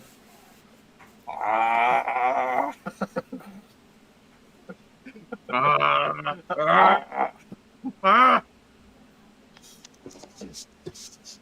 Let's see. I don't have any ideas. So far, they've done Annabella and Delta, and now they are talking about Samson, Honeywood, Vale, and Mudwobble. What about Lake of Bronson? That was gonna be my next suggestion. Would be the freaking dragon at the Lake of Bronson. Oh yeah, the gold dragon. None of you know about her but Carrick. And Carrick. Eric. Well, Broadleaf, Broadleaf's dead. And but he's dead. if Samson mentions it, everyone else will know. So I can't teleport people to 5 places. I can go to 4 places. But you could still take the whole group because it's 8 plus 1 and there's 9 of you. Or 8 Yeah. of you. Yes, I can take everybody, but I can't go everywhere. Yes, but Well, Top because could I also so teleport. you have 2 teleports left. I have 2 teleports left, and we have 1 return trip. We've got more than that. You can upcast teleport. Right. I've burned my 7th level slots already going to the airplane. Oh, okay. So I have 2 7th level slots, 1 8th level, and 1 9th level. You guys got all sorts of places So, to go. So quit if- talking So semantics, you're- go 6 somewhere. teleports and a return trip, basically. Okay, so we can go 6 places. We've got 5 on the list right now. I'm curious, just to kind of recap, what is the benefit of this happening? So this is not going to help us with the fight. This is trying to set up survivors for if we don't succeed completely. You're in This is character more- trying to save the world in case you can't save the world. Yeah, this is building a contingency to protect as many people as we can because we're good guys, we're heroes, and so we're trying to help. But this does not help with the fight. This is 100% just trying to do the right thing with what little we have left. So I should did this earlier, but Well, in fairness, we were trying to mitigate the damage possible by taking out the dragons, and that was kind of focusing our attention. And we haven't had a good this is burning a lot of resources to do this. Which is We why are- I beg we are the question, burning- why are we doing it? I Because- mean, because if there's- we Here fail, it if goes. we fail, it does not matter what happens. They're all going to die anyway. That is not true. There's multiple things that can be done to protect these people using raw rules as written with characters of our level or lower. Also, this is all right. So Thomas, this is not about the game that we're playing right now. This is about giving Dylan stuff for the future to build Vale after this is all done. So are we doing this So- out of character right now, or are we talking like this in character? You're doing it in character, but also you're making the world feel more real, right? Yeah. And you're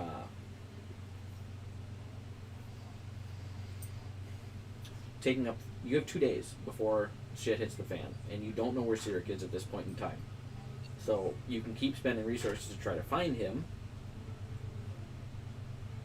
for the next 2 days, or you can just try to save some people, as you would want to because you live in this world.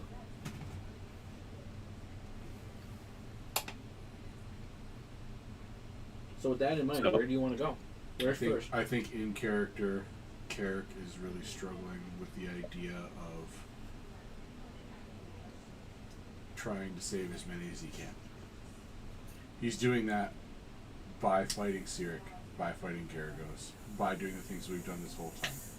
And by doing the things we've done this whole time, he's at an impasse because no matter how hard he's trying, no matter what he's doing, he's the only constant.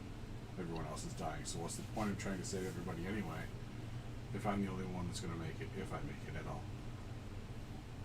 So what you're saying is that if Carrick were to ascend to godhood, he'd be the god of nihilism.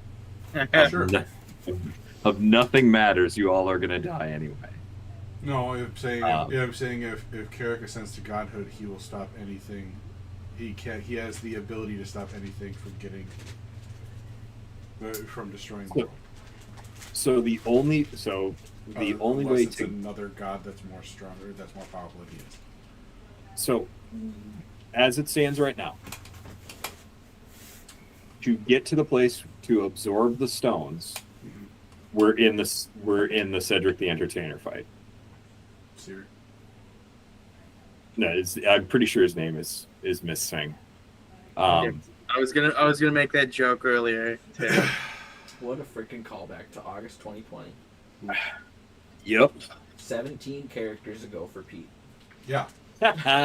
Let's start checking off all of our team members. It's like Well, 40-ish. that's Yeah. Here, Tom, that is please. kind of what we're No, I'm doing fine. here. No, Is I'm this still full. But I might come grab it later. Or no. So this is our last roundup, and also us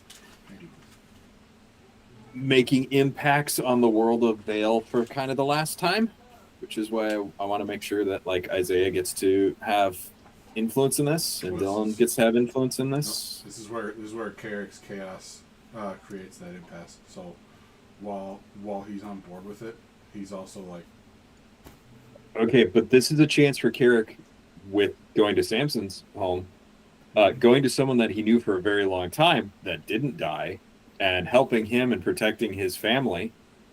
Also, Seth Salazar, Carrick knew for a very long time, who's not dead. Samson's pregnant wife.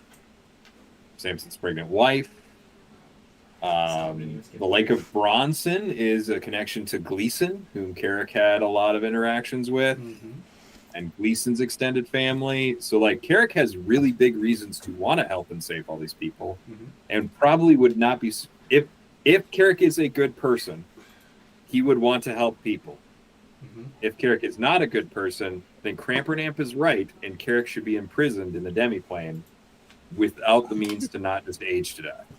I'm wondering at what point do I just say enough is enough and try and kill Crampernamp on my own? Crampernamp or Sirik? Cramp both. Because at, Right, at some point or another, he's going to keep poking and he's going to keep dismissing. He's going to keep shutting it down until eventually he's like, you know what? You're going to get what you asked for, and I'm going to fucking murder you, and I'm going to kill you slowly. After the Sirik fight. Probably. So, do you want to send Tango instead, Crampernamp or Carrick?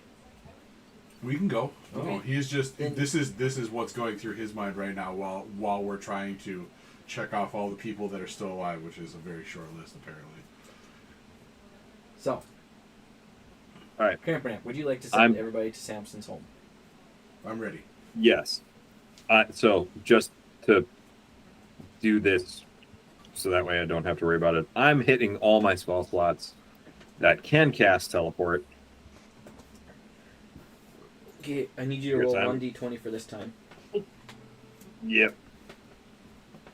That That's a 9. Nice. So, you all show up at Samson's Magic Academy. MAGIK That's racist. Academy. And Tax Accounting Learning Annex. Yeah, my favorite department. That was added on after the fact. Yeah. Dr. T, if you cast any spells, I need to know about it. For reasons. So, you guys all arrive. And Samson, Storm, would you like to reprise Samson? Sure. Who are you other playing? Is it Buck or Freighter? Oh, Buck. Okay. So, you guys show up, sensing the magic. Samson comes outside.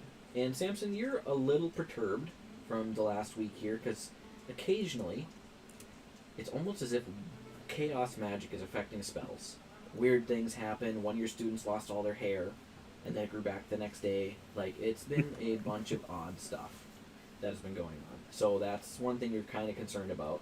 And then suddenly, all of these people whom you know, the Underdark group and Carrick, show up at your doorstep. And Tuck, you finally get to meet Tuck. Oh, perfect. He's gonna walk out and stand and look at all of them real quick, and then just go, "What'd you do?"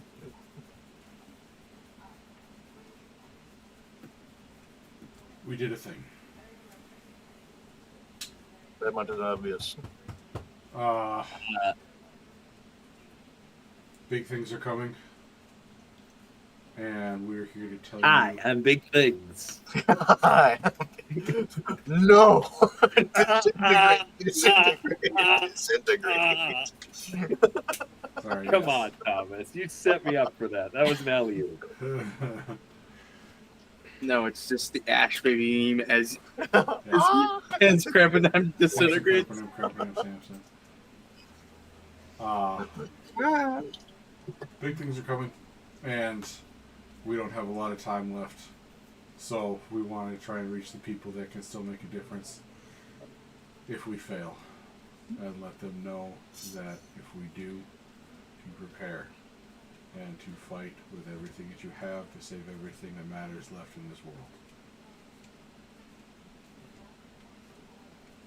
We're going after Seer.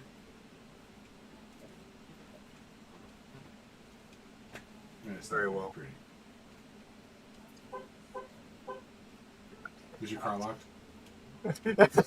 Yes, just made sure it was. That was in character. That was Samson casting Arcane Lock. Oh, yeah, that's what it Protect was. the school. Making sure that everything was locked there. Terrible things are happening. There's just Hang this on, one let me kid get that hasn't left yet. Terrible things are happening. I locked my car. Let me just unlock the bunker real quick. I gotta make sure that my house is locked, my car's locked. Can't let people start breaking in. It's like there's this one kid that's just left there, left inside. Just here's the locks on. Let me out!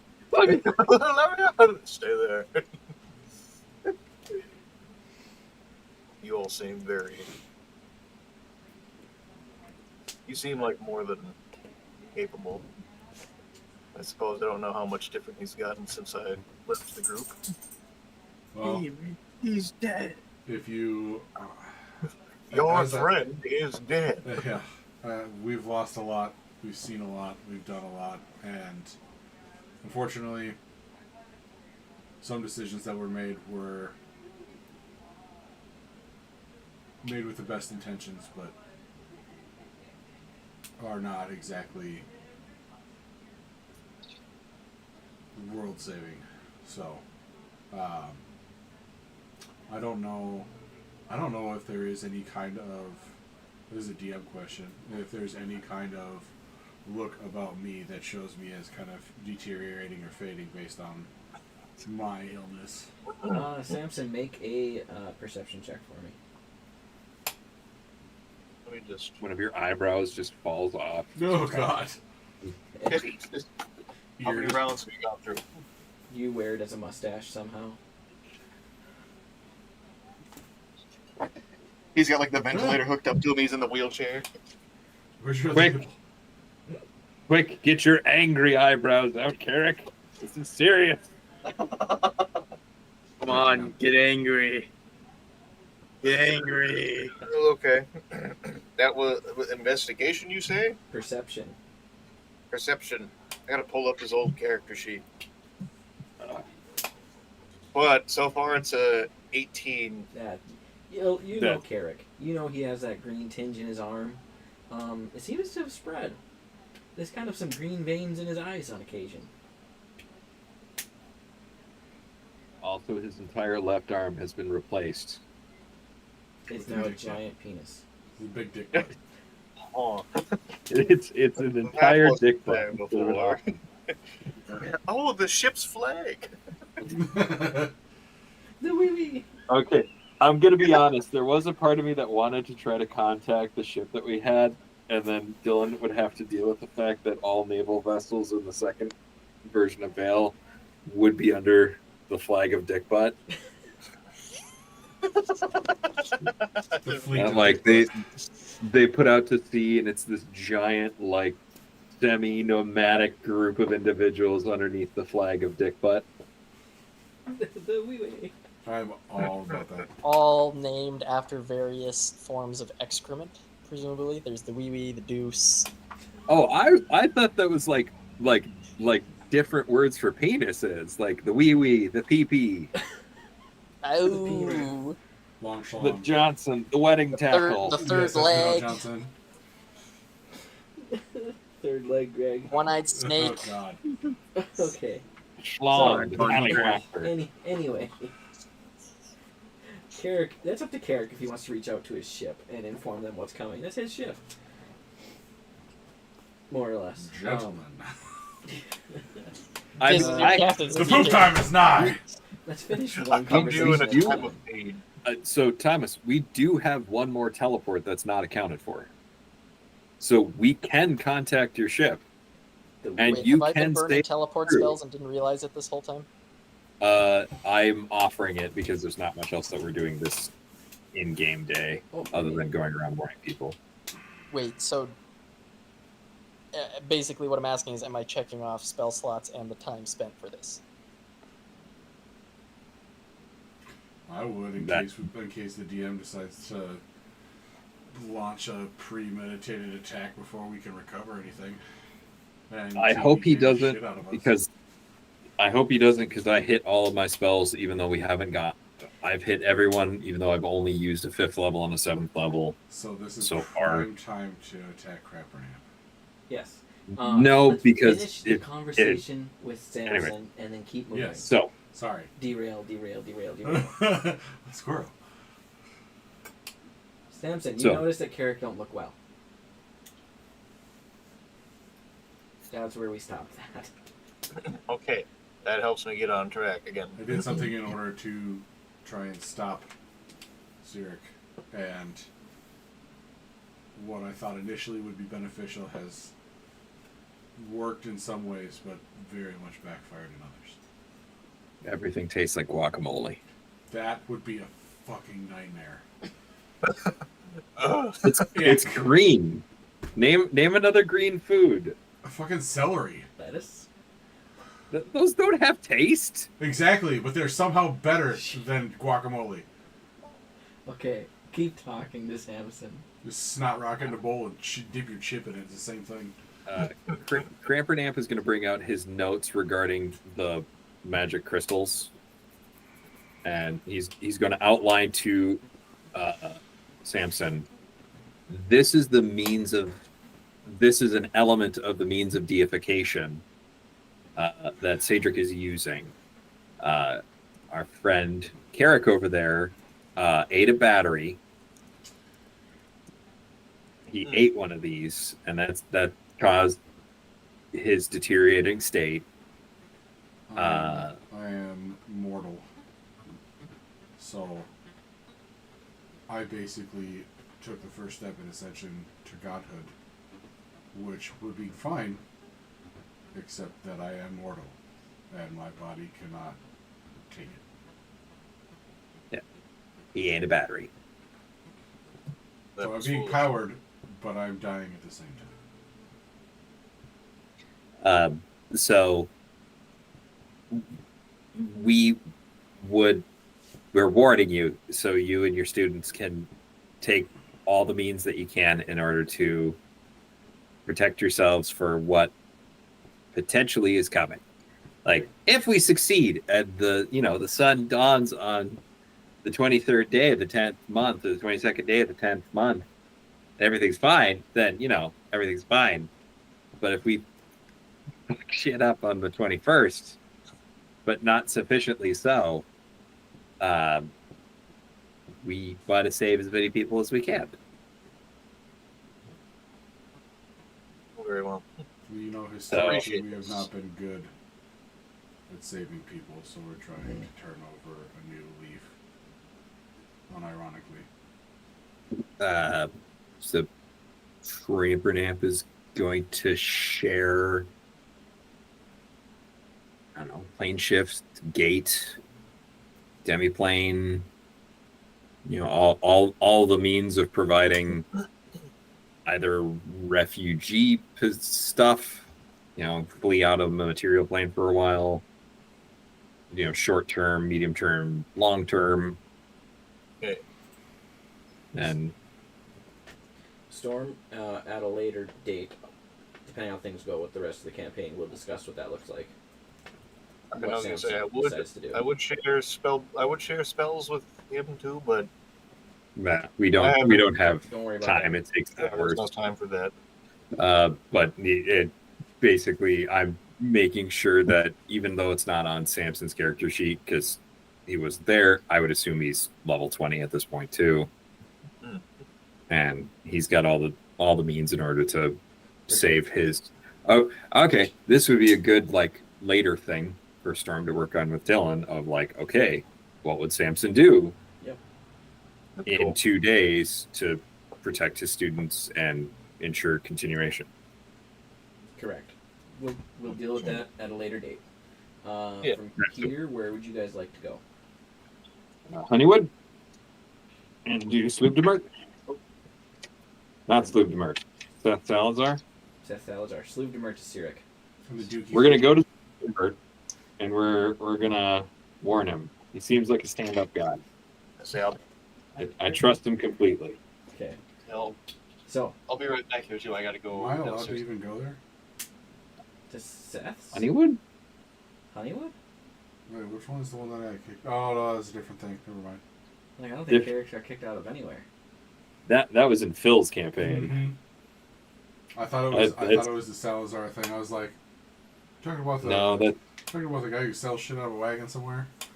That's super duper extra on top of things. Wizard. That's Richard. Yeah. He's trying to save the blues. That's a different kettle of fish. Yeah.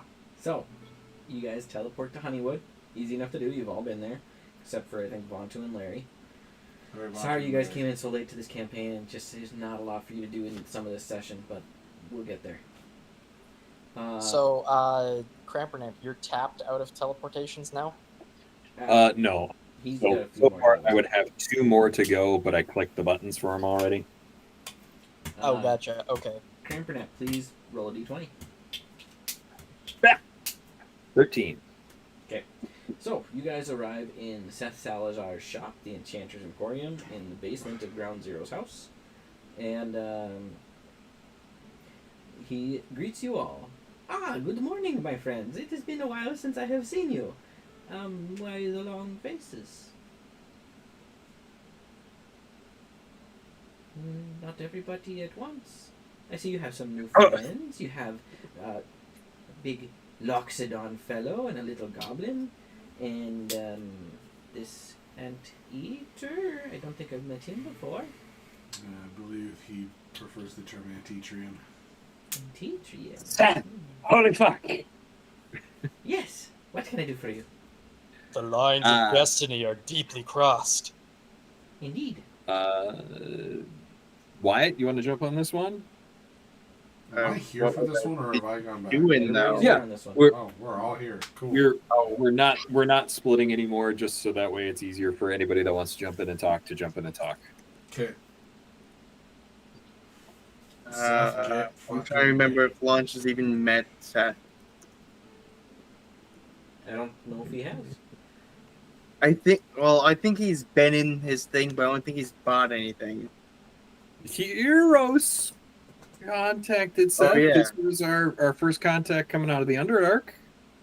But he's Right? bringing Yeah, launch places so. or we bring heroes places. Either one, I don't care. We haven't you haven't done anything, so you I'd wanna say switch it up? Heroes is going with since he's.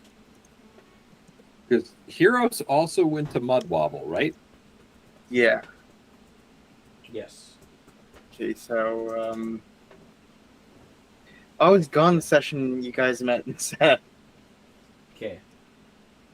So Get got from Honeywood and then I was gone. get ready for what? What's going on? Does this have something to Yeah, do with the way yeah, magic's been or- behaving lately? Likely. Yeah. Interesting. What's happening? A god is trying to send back to godhood. That sounds not so great. That's also the reason why Warforged kind of reappeared You mean again. like Builder and Pal? Yeah, that was kind of the start of it. Interesting. Weird. So I have no idea where they went. how long do we have before this deity becomes a deity? Hopefully never. That would Like be 2 ideal. days. So on the 21st, the winter solstice is the day that things kick off. I So That's only I 2 just days realized from you now. were still the Annabelle Yeah. on the wrong day. So, if you wanted to, like, okay, all right, stepping out of character for a half second. Mhm. Do we want to give any suggestions to Dylan for how Honeywood and Seth Salazar would want to look in Vale 2? Okay, so Dylan, My question. If this is going to take longer than 2 minutes, because I kind of have an ending point where I want to end tonight. Yep. Is this something we want to tackle later in like a session after campaign or something? We certainly can. I just want to make sure that we're getting Basis. all our bases covered, all the things that people have, like, oh, I want to make sure that we're not leaving behind the wee. I want to make sure that we're not leaving behind Mudwobble. And if anybody on this call right now, whether they are able to speak out loud or not, wanted to be like, oh, I've got an idea for a super cool thing of where Honeywood is, we warned Seth, and Seth puts up giant wards, so there's huge like magic shields around Honeywood, and it's the only place that still has flowers and pre-calamity bees and plants and shit. Like, if anybody's got a cool world building idea that pops into their head right now for a little town that's famous for honey and flowers and a little gnomish dude in a post-apocalyptic world, like how you would want that to appear in some okay, way. Dylan. Go Evan, go. Did I have 10 minutes in the keep before we teleported here? In Yeah, the we Trifold had- keep? Oh, In which keep? okay. Yes, the Trifold keep. Yes, you would have had half an hour to an hour in the morning before you guys made any decisions on what you wanted to do officially. Okay. And we basically have a absolute buttload of gold there. Yes, unlimited amounts of gold. Don't worry about money. Which I need to Okay. drop some more off probably. Tuck has a reasonably rough idea via visions from Mystra of everything that's happened in this campaign so far. Correct. Bless his mind. Okay.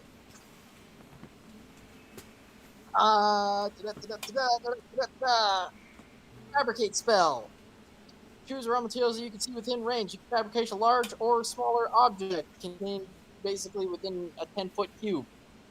Could I create with Fabricate a record of the entire history of Ground Zero on gold tablets in that amount of space?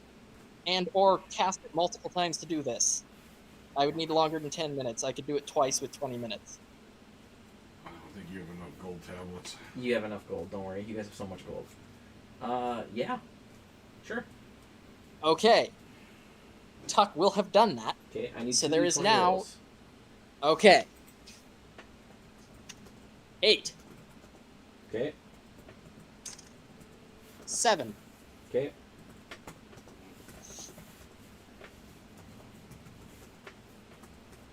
Okay, and what are you doing with those tablets?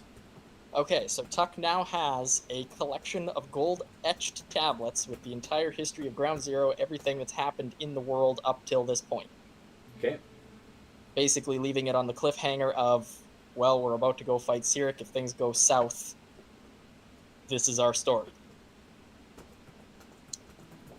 Tuck is going to give that to Seth and tell him to keep it safe, and in the event that there are heroes in the future that cross his path out to stop Cyric, that he give them those tablets. Nice. I love it. Okay. I like it. Seth accepts it and says he will do his best to keep it safe.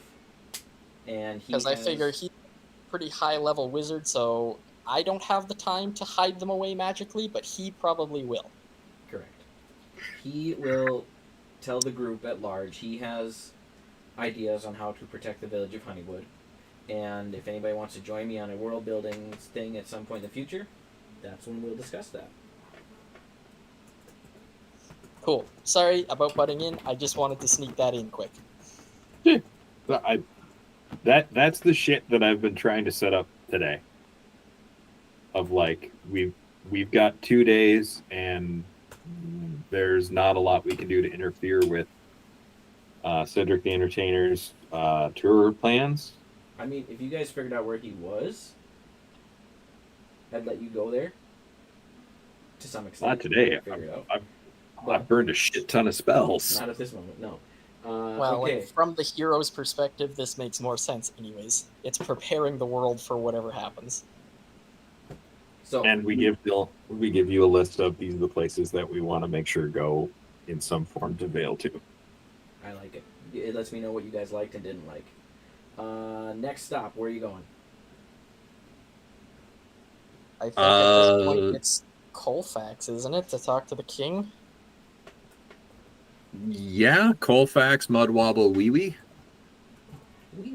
Oh, we haven't hit Mudwobble yet, sorry. Agree, disagree. Did I miss anything? Okay, off to Colfax. D20, Not going to- please. You want to Not burn into these, that or do you want me to dragon. burn them? Word up, Storm. I already hit for 4 teleports so far. This is teleport number 3. Oh, okay. Cool. Give me a D20 roll, Pete. Word up. That is a 19. Okay. What is the king's name? I don't remember. Sandy. I think it's George, actually, because I'm lame like that. Dang it, Vale is British. Yep. Well, it was King Alfred Dinesh, and now it's King George Dinesh, because King Alfred Dinesh died. He's an Indian Brit. Oh, he's Colfaxian. I don't know what you're talking about. He's a Brindian. So, for time's sake, you teleport to Colfax. You find a way to get to the king, to speak with the king. You have some renown as adventurers, being at your level 20, even though you haven't interacted in actual Vale for a while, but pushing some of your credentials, some knowledge of who you are, you manage to gain an audience with the king in not too long a amount of time. What does thou want to say to thy king?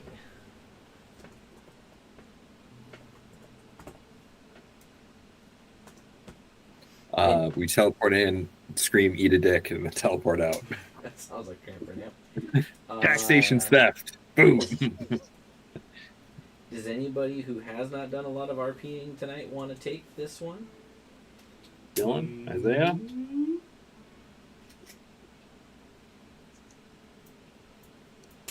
I don't know what.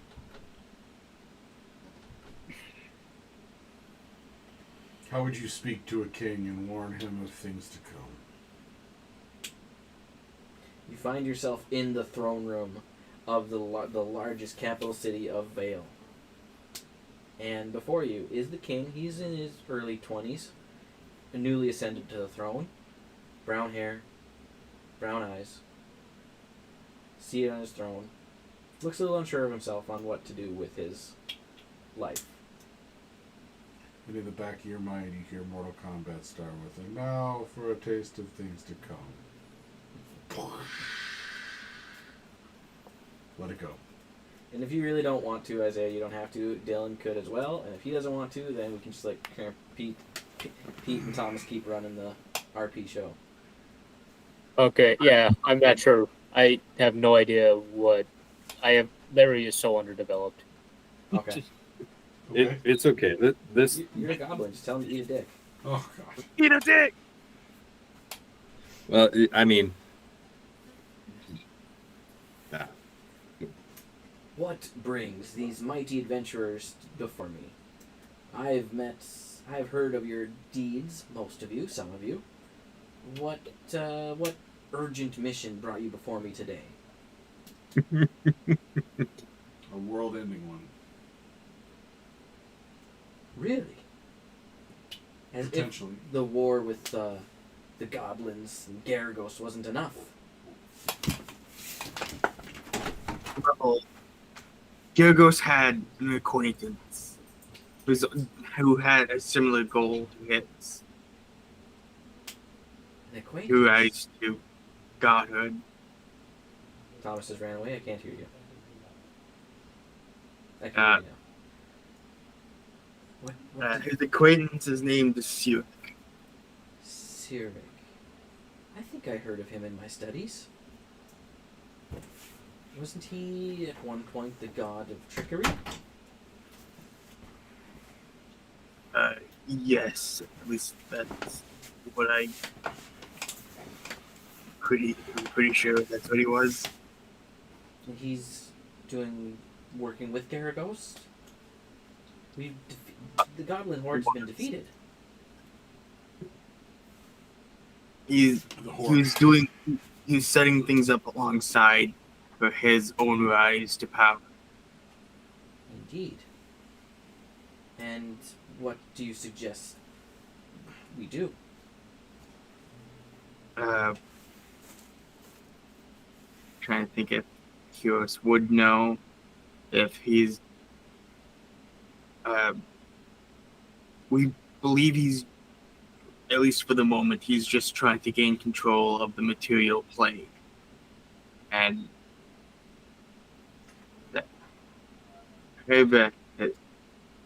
has anyone else told Kios of that tower? The Eternal Bridge? I don't know. Yeah. And give me a history check. Maybe it was in that Material Plane for Dummies pamphlet. okay. Let me just open up Kios's character sheet. So I know it's not gonna be a good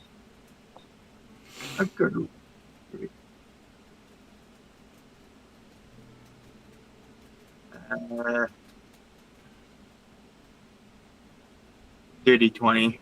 Nice. Yeah, you'd be aware of what the Eternal Bridge is and that it exists and what it's capable of doing. And we are going around as a backup plan in case if we fail to warn as many people as we can in case if we fail in our fight that's coming in the next 2 days. 2 days? That's not much time. So, if you should fail, what do you propose we do? I believe we've already sent a couple of our companions to the airplane to tell them some refugees might be coming through in case if so I get there or there's passageways to the Underdark. But the airplanes should be the easiest place to go get to. Indeed. With that tower. We will see what we can do. I will begin emergency preparations for the people. We might not fully mobilize till we know if you've succeeded or failed, but if I don't hear from you on the 22nd day, we'll assume you failed, and we'll keep our eyes open for signs of things to come. Thank you, adventurers, for giving us this warning. You may have saved many lives.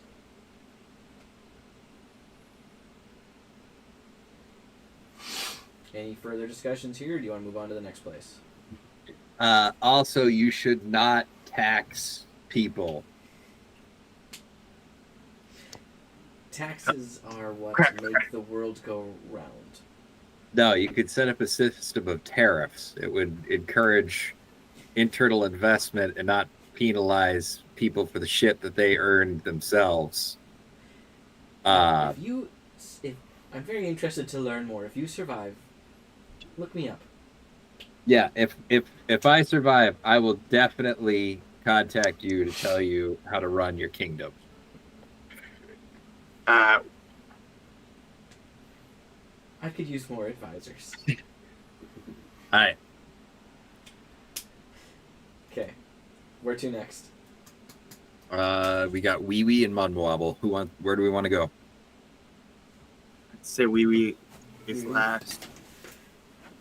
Well, the Wee Wee can be contacted with a Sending Stone if we had to, right? I believe somebody did give them a Sending Stone. So, probably Mudwobble.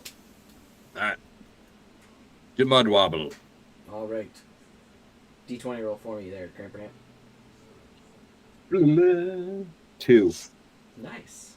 Give me a D100 roll. Something fun. Something fun. You're in the throne room. 51.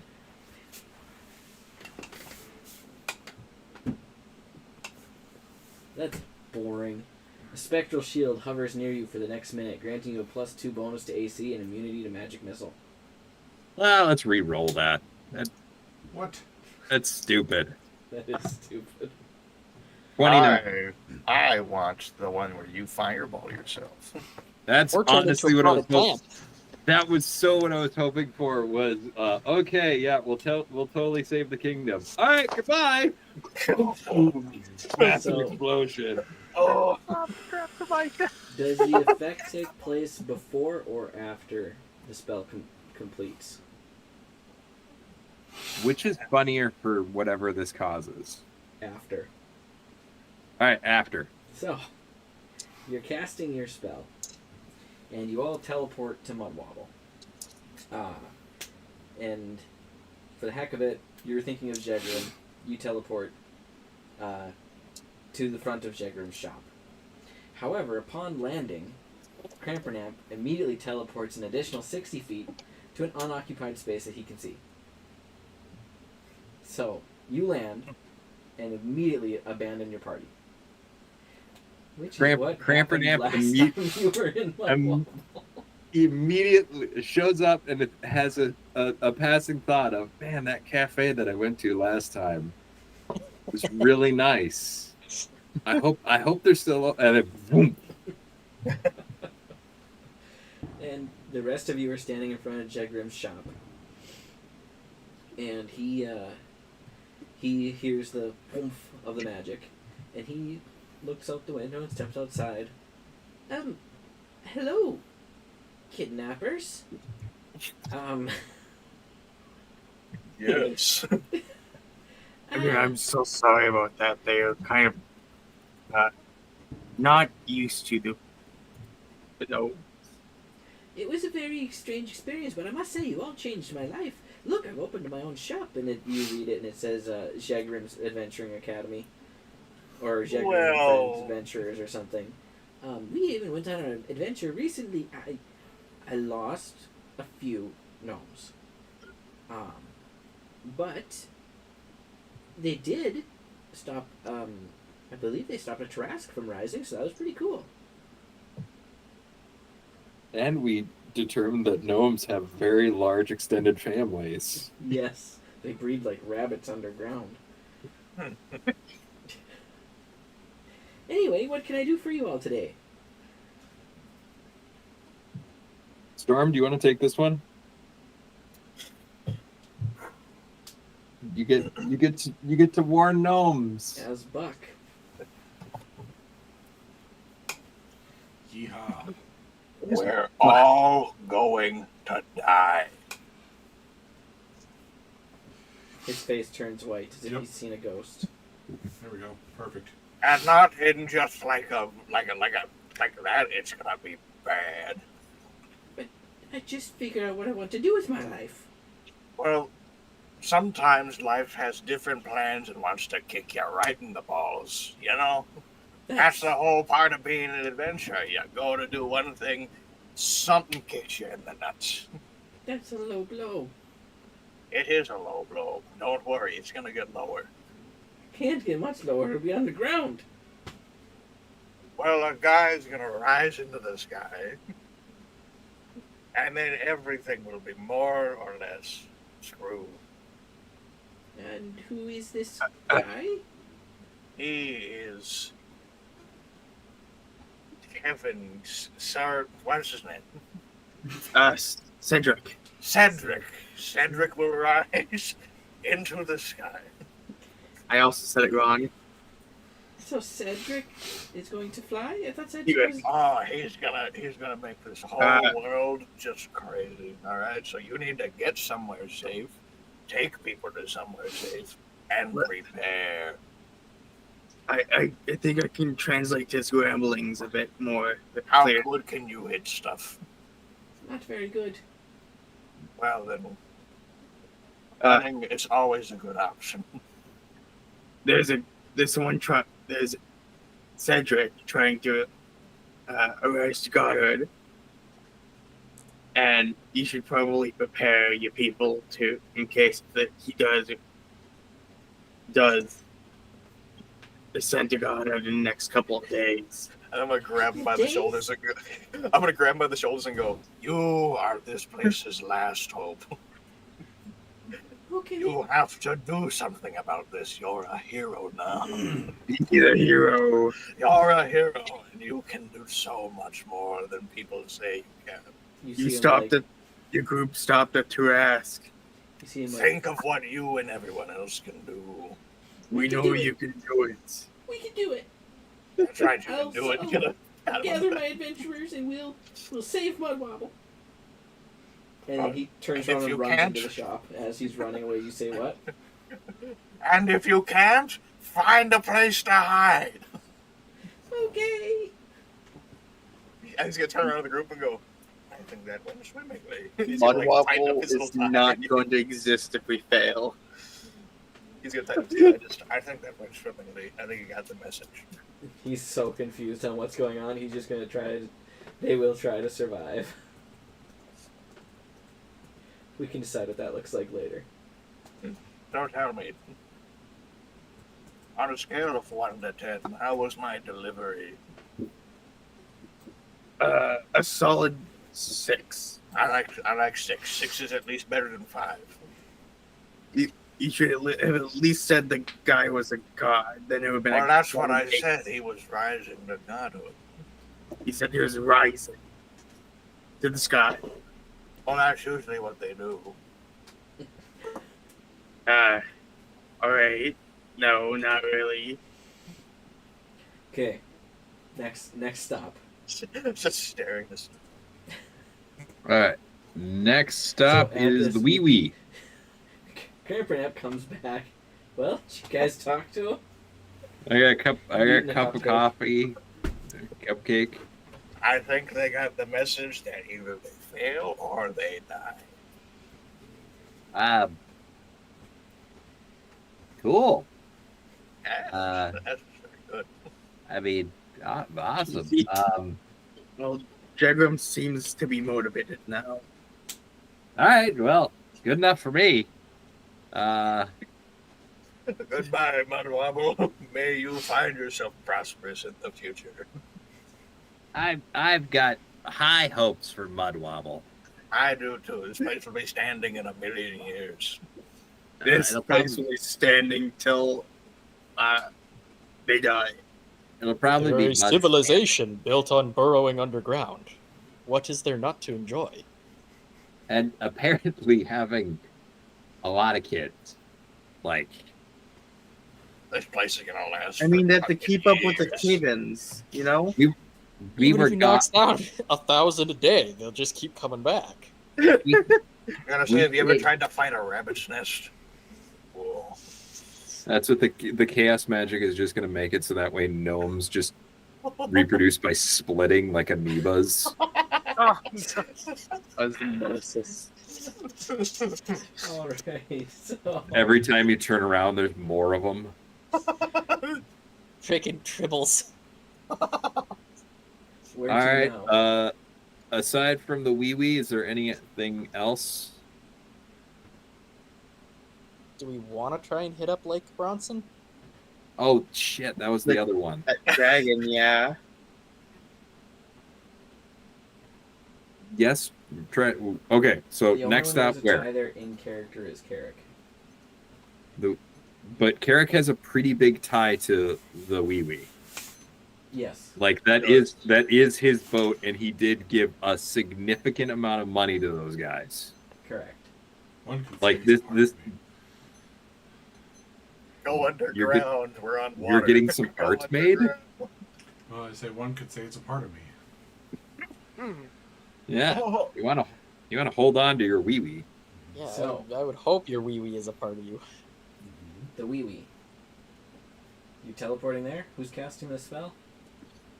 This would be my last one, I think. Okay. Give me a d20 roll. Blah, blah, blah. 17. Okay. So, you teleport to the Wee-Way. And Carrick, you see your first mate, whose name I do not remember, on the ship. Hey, this is like the first group that would remember Tuck. Hello there, Carrick. And Mr. Tuck, how are you guys doing? Ah, Bardo, it's good to see you, my man. I knew the name, I can't believe it. Oh, how I've missed you. I missed you too, sir. We need to walk and talk. I'm assuming the wee way is at port. What's the fun in that? The fun in that is giving Dylan a chance to have a nation of seafarers in Vale 2.0, an entirely nomadic group. that'd be kind of cool. What port do you want them at then? Dookie Port. Dookie Port? Dookie Port. Dookie Ford. Shit, I can't remember. I'd have to have the map in front of me. That was the I port don't that they have stopped it. at last time. Oh, that was a good one. We'll say Dockington for that credit. Dukington. They're docking? That's Dockington gross. Port. Yeah. Disgusting. What can I do for you, Captain? Garrett. Make sure you give him a hug. This might be the last time you see him. What? He's not from around here. It's not a tradition in your lands. Usually we gingerly touch Let us snout. gingerly touch our tips. You came a long way to do that. Nope. Okay, There's my thank finish. goodness. I need to have a chat with you, and is there somewhere we can talk? We can go to my quarters. Let's go. So you go into the captain's quarters. Take seats. You throw all of his shit out because he stole your room. I like what you've done with the place. Well, thank you. The captain's quarters, you son of a bitch. I mean, I'm the de facto captain while you're away. That's what the first mate does. Yes. There's a very real possibility. You're gonna die! You may become the captain. Is something wrong? Not yet. Oh, that's good to hear. We are taking on something we may not be fully prepared to win. You think you may die? Yes. I see. And we are making our rounds, reaching out to the people that we know and that we think can still make a difference if we were to fail. Is this more than just you dying that we're talking about? I look around to everyone that's in the cabin with me. All this will be gone. All of you? It's possible. Hi. This must be quite the threat to take out. All of you. It's a god. Do you remember? Wait, out of character, is he familiar with our whole prior quests for Sirik and Garagos and all that shit? To his knowledge, you you purchased passage on the ship that he was on before, mm-hmm. and then took over this ship, pirated it, and made him first mate / captain, and sent him out to do money making business. That's right. And you fought a dragon turtle. Yep. I don't think it was ever explained what all of that is that you were doing. Everything that we've done together, we pretty much go big everywhere we go. Indeed. This is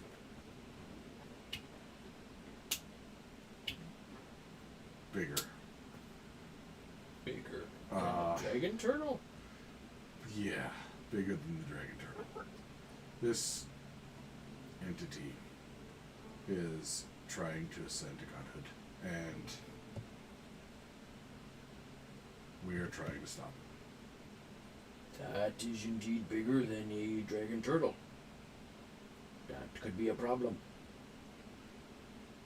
So, we have a small head start. That's good. I gesture over to Cramp Ramp, and he will be happy to fill you in on any details. But in summation, I ingested one of the objects he needed to ascend to godhood to prevent him from attaining it. Thought you were looking a little green, but I figured it was just the sea. Unfortunately. Actually, it's the skin condition. What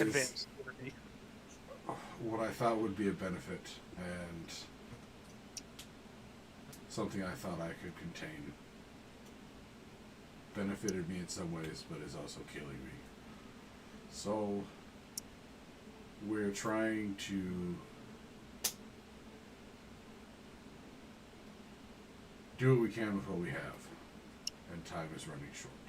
How short are we talking? 2 days. That's pretty short. Yeah. Mm-hmm. So, in the event that all of you die, and you fail, what would you like me to do? Gather the fleet. It's just us. Mm-mm. Sail. Have fun with the last couple of days. I see the world. Fire those pot shots. Just go crazy. Go fucking Just I mean- don't sell, buy, and shoot houses. That's gonna be really bad. I reach out behind me and I pull out my sack.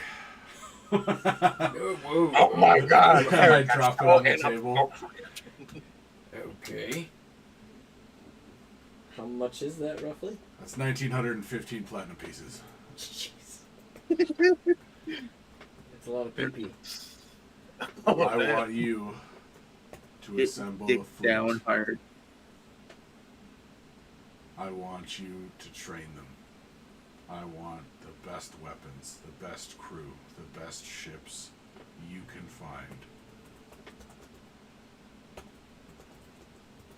And I want the Weeway to head them all. I want double-decker guns. I want triple guns. I want bomb launchers. I want it all. So you want us to survive? Yes. Indeed.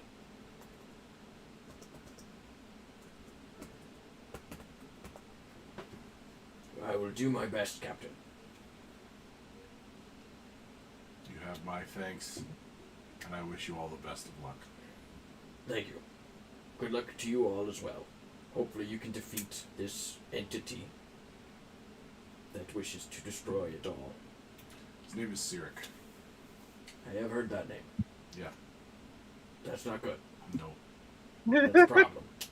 Big one. Indeed. So. Yep. We are going to go take that on. Prepare with what time you have, and we will do our best to make sure we don't fail. We are going to set sail very quickly. I thought you might. Yeah. Good luck. Good luck to you. And we will part ways. Anywhere else? So I'm at this point. I can hear Cramponamp mine. is. Sorry, go ahead. Well, I'm tapped. We had talked about Bronson, but that's getting into Evan's spell slots. Yeah, I'm fine with that. I do have one question. Okay. Yeah. And this is a thing that Tuck is wondering. Have in all of the traveling around here, have we ever bumped into a temple or organization of Mystra? None that like this. Not. I mean, there would have been like a. There was one in I think it Colfax, was in wasn't either there? Colfax or Honeywood. Colfax is where Tuck and Sunny appeared. Yeah. Okay, Tuck wants to go there. Whoever wants to join can join. Oh, Anybody not want to join? me go, Migo! me go, Okay. Here Migo! we go. me go. Tuck, cast teleport. Give me a d20. Coming right up, sir. Does the spell slot matter? Nope. 6. Nice. Give me a d100 roll. Hey! That I can do. Just give me 5 seconds here. That is a 71. So you cast teleport, and you appear in the Temple of Mystra, and you gain resistance to all damage for the next minute. Nice. Thank There God. are some These bad guys. ones Do you on want here, me I to promise. re-roll it for a funner one, Dylan? Sure. These guys hate me. Thank God for that. 88. You cast Fly on a random creature within 60 feet of you. One of the priests just starts zipping around. Yep. So you guys land, and suddenly one of the priests gains the ability to fly, and he's uncontrollably floating around, bumping into stuff on the ceiling. Hey! Help! So, appearing in there, I presume that they will be a little bit disturbed.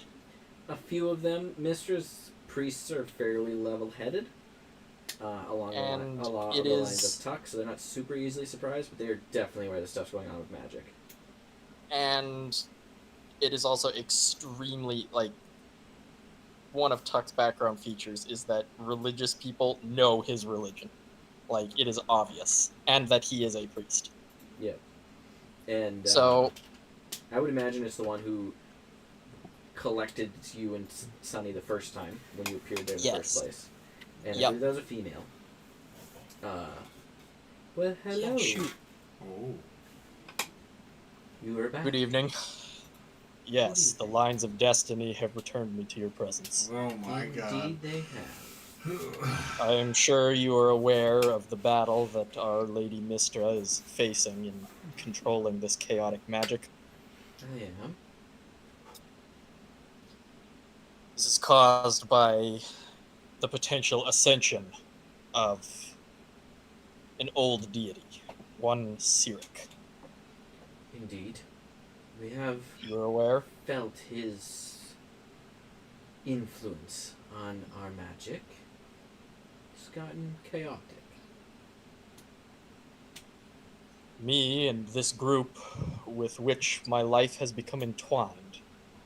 Unfortunate for you.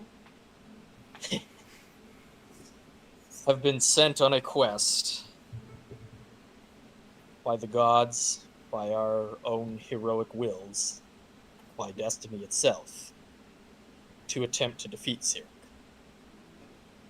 However, as I'm sure you are aware, destiny becomes blurry as of the 21st.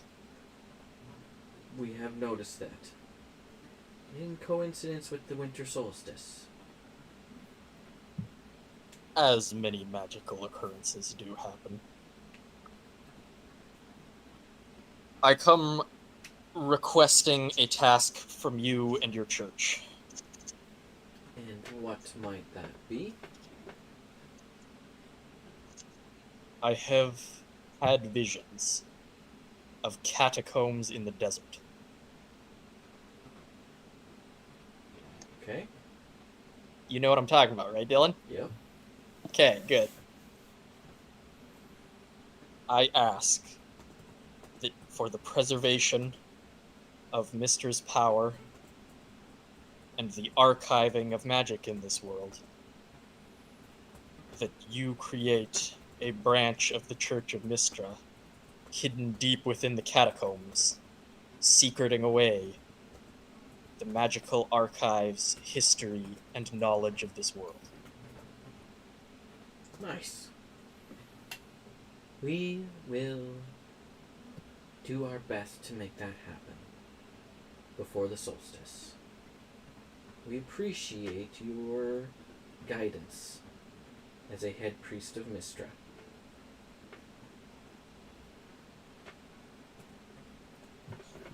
May destiny be in your favor. And also in yours. Death or Lutheran.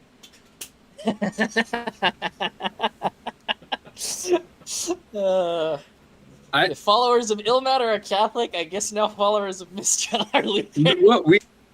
I tried my bet. I did a bunch of hints in Gleason's backstory of Lutheranism as being Ilmater's thing. Sorry, I never picked up on it. Oh, it was in the guy that trained Gleason was Martin Luther's successor in Lutheranism. I took his name because it was a German-sounding name. Well, I mean, he was German. That wasn't too obviously like. And then Martin Luther taught Gleason how to be a cleric. Sorry, I wasn't up on my history. Hold on. That's okay. I'm a nerd. Now, if I do remember Sweaty correctly, sometimes. Earbuds. there It is a slides out. bag of ants There's a bag of ants? in this temple somewheres. What was that? What? It was the battle. Who The dropped battle a has piece of begun. metal? That was me setting a thing of root beer on a plate. Yep. It sounded like the anvil gong. of destiny. Oh, the bells they toll. War is here. Why is there Tuck a would bag like of to ants? collect the bag of ants. Well, Did he because I'm hide? pretty sure that Tuck and Sunny left one with them because they didn't know how to eat good food. They did. It was very confusing for them. Yeah, so you collect the bag of ants. They're all dried and crispy. Been sitting for a long time. I It's, think almost a look, year it's in the game. equivalent of beef jerky to him. Come Yeah. on. It's In fact, you don't even have to Very ask well. for it. They give it to you. They're like, here, you left this here. Do you want it? Tuck is like, yes, Last Supper. It's They're like, all yeah. dead. Okay. Anything else you guys want to check on? There's nothing I want to check on. That lake. The only character that Carrick. knows about that lake is Eric Carrick. remembers. But does Carrick have an attachment to Lake of Bronson or anything that Yeah. goes on there? Just Okay, that's fine. More things can change. So, So that wraps us up then. Gatestone back to the keep. Any other preparations for the rest of the night, or take a long rest? push-ups, sit-ups, high knees. I'm running laps around this keep. Okay, Training montage. Hell yeah. training montage, getting all the way up to 80. level 20. So leveling, meet all your daily criteria. No. Yes. Or face the penalty. So this took a full day running around, but that was probably the most noble thing you guys of a group has ever done. Warning shame it people took this about the long. apocalypse 2 days before it happens. The end is It's near. It's this long for us to do a noble deed. Well, I mean, we can't go into the final battle with Brody not being able to speak. True. So, you guys take a long rest. Everybody can hit their long rest stuff. Morning comes. Carrick? Can I get a D4? No. That's right. Carrick got Look a at that. 0. There's a 0. That's not possible. Sure it is. Negative If it lands on- 1. If it lands on the tip. Just the tip? Just the tip. Would That is outside the thing. It's the same number anyway. 3. 3 for a total of 13 here. Huh? 13 total is what you've lost so far. Oh. I was like, 13? Where'd that come from? Once you hit 50, it's over. No. It's All fine. right. So, as you are gathering for breakfast once again, feeling at least somewhat accomplished that you were able to warn people about the end being nigh. Sirik will once again appear on your breakfast table with another cryptic riddle. In the depths where icy torrents flow, follow the current far below. But take a breath, for where I hide, it's hard to know. As Eat a it dick. means. after Sarek disappears, Buck will run in and just go and start swinging at where he was at. Just where'd he go? Nothing there. Smashed the scrambled eggs. It was just here. Begone, ghost. Alright. So I think we all know where Cedric the Entertainer is. He's at the bottom of the lake. He's at Lake Bronson.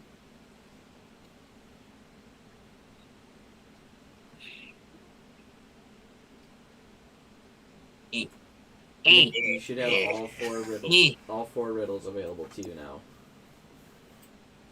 But I gotta find the other ones. I'll They're send like, See, but what now do I you need you to narrate it so I can understand what's happening. I need Give that. me a I second. need that cramp ASMR.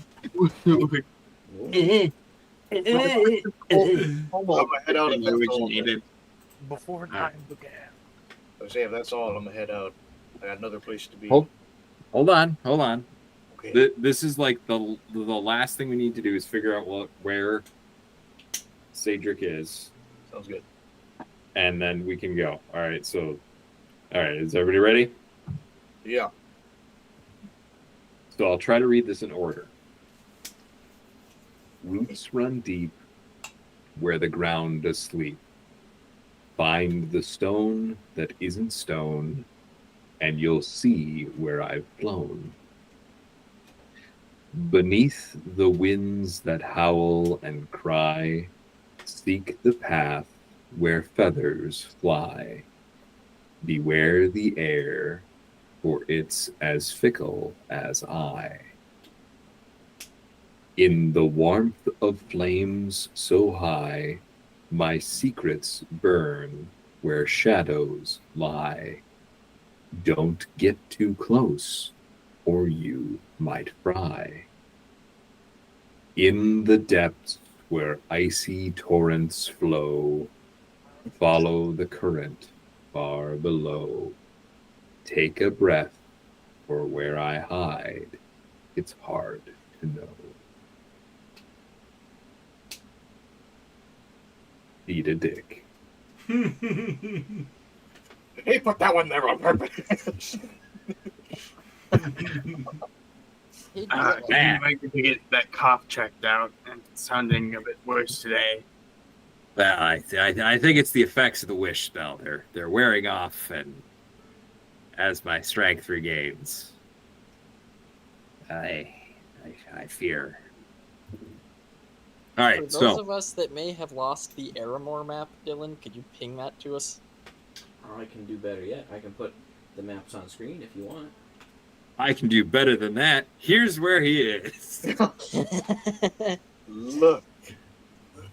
He's in Chicago. All right. Well, campaign's over. We ain't going there. Too dangerous. Yeah, Detroit. Detroit. I'll fuck with Detroit, but Chicago, no. Those madmen put neon green relish on their hot dogs. It's disgusting. And their deep I know. dish isn't even a deep dish. A whole pickle.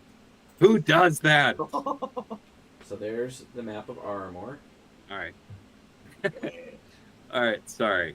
The first thing I see is Smoldering Eye, and my first thought was Whispering Eye. I said this. I was thinking the same thing. I don't even know what that is. It's your whispering eye in the car. Whispering Eye means vagina. Smoldering Eye means you need to see a doctor. Right. He lives there. He's in our backyard. He's been there the whole time. Tell her you miss her Whispering Eye. Tell her you miss her Whispering Eye. His vagina. His vagina. It's your whispering eye in the car.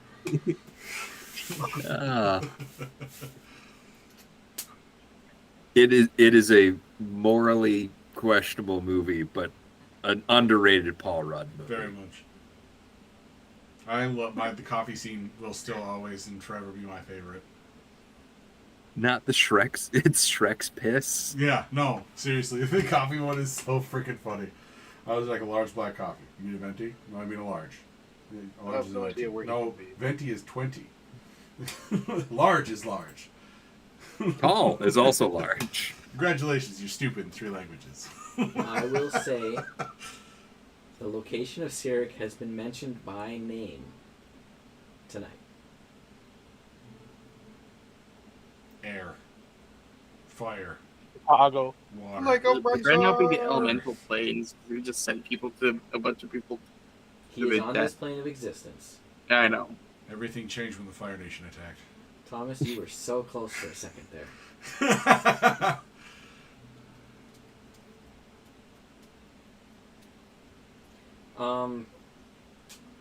Who's the smartest character that's not Pete? Because I think Pete. Damn. I think I've actually told Pete where it was. You haven't told me. I haven't. That would be me. No. I thought I did. You assumed that I had figured it out from like the second hint, and I was like, no, I'm a stupid. Okay. Like Everybody smart, make an like intelligence check character for me. smart. Everyone make an intelligence check, and the highest one I'll give a hint to in signal. I have so much Ba- ba- ba- ba- knowledge. ba- ba- Ooh, not so good. I got a 14 minus 1. 18. Of course, you got an 18. 23. 16 plus 2. Me alone. I got a 23. 3. Yes, sir. I'm very intelligent. Wait, hang on. Intelligence? Yep. Oh, I'm sorry. 16. I thought it was a saving throw. My bad. 16 is the number to beat. 16. No, Storm got an Cramp- 18. Cramper Yeah, Storm got an 19. 18. 19 is what Tuck got. Oh, Brody got 20. Brody's just starting to He spit got out a numbers. he got a now. 33. Everybody's just putting numbers. Okay. He Tuck got a JK 19. JK. Isaiah, did you roll? Yeah, Isaiah, did you roll? Where's Larry at? He's snoring. I think No. Isaiah is sleeping. He hasn't been paying attention. We love you, Isaiah. We love ya. Good night, baby boy. We'll kill ya. If you don't lock your door, I'm gonna break in. If you do lock your door, I'm gonna jimmy it. I'm gonna rustle your jimmies if you didn't lock your door. I'll give you a nickel. Tickle my pickle. What am I hearing? I went to the bathroom. What's We're gonna rustle your jimmies. You got You're a gonna lot rustle of your I'm sure I offers. liked what I heard when I got back. Yeah, you got a lot of offers tonight. That's all I'm gonna say. Make an intelligence check for Larry, please. Okay. They're trying to figure out what the riddles mean. And we're all stupid. Apparently. But they're not being Super duper. full pack. 11. Okay, that doesn't help anybody. But Tuck got a hint. Tuck, do you want to share your Yes. brainchild with the rest of the class? Trust me, Evan has noticed this one. Okay, maybe speak with your friends. Well, No. all the friends were too busy speaking. Okay, so you've got the first riddle mentions air, next one mentions earth, then you've got fire, and then you've got water. The Avatar. Is it that tower? So that's your elemental planes, so therefore, probably the goofy tower thing. The gateway. Where is said Goofy Tower? Oh, in Colfax. It's in Mountains by Colfax. Colfax, isn't it? It's in Colfax. The Eternal Bridge. Dang, we were just there. Fuck, we got to waste the spell slot. Dang. Probably message the king not to send the people to the fucking. Yo, don't go on that bridge. Do not go on that bridge. Sirik was watching us just like, oh, they're getting closer. Ah, never mind. Oh, they're back. Oh. Oh my god, they're here! And then it's just like they see a group of people heading towards the bridge, like, what the fuck did they do? So, now you know where it is? Or you have a really strong guess that's where it is. We gonna whoop his ass. What? 2 asses. For Dylan and Isaiah, because you guys don't know, I don't believe, there is a place called the Eternal Bridge, and it is a super tall tower made of dark black stone that rises up above the city of Colfax.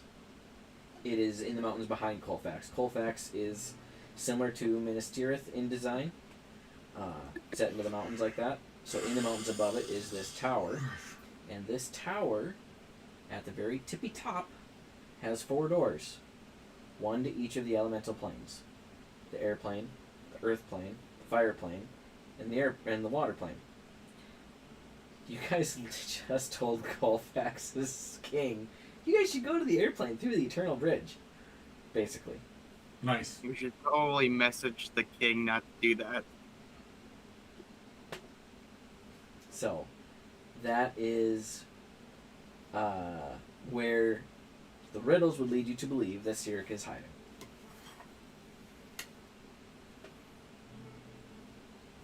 So I was stupid close with my very first guess. Yes.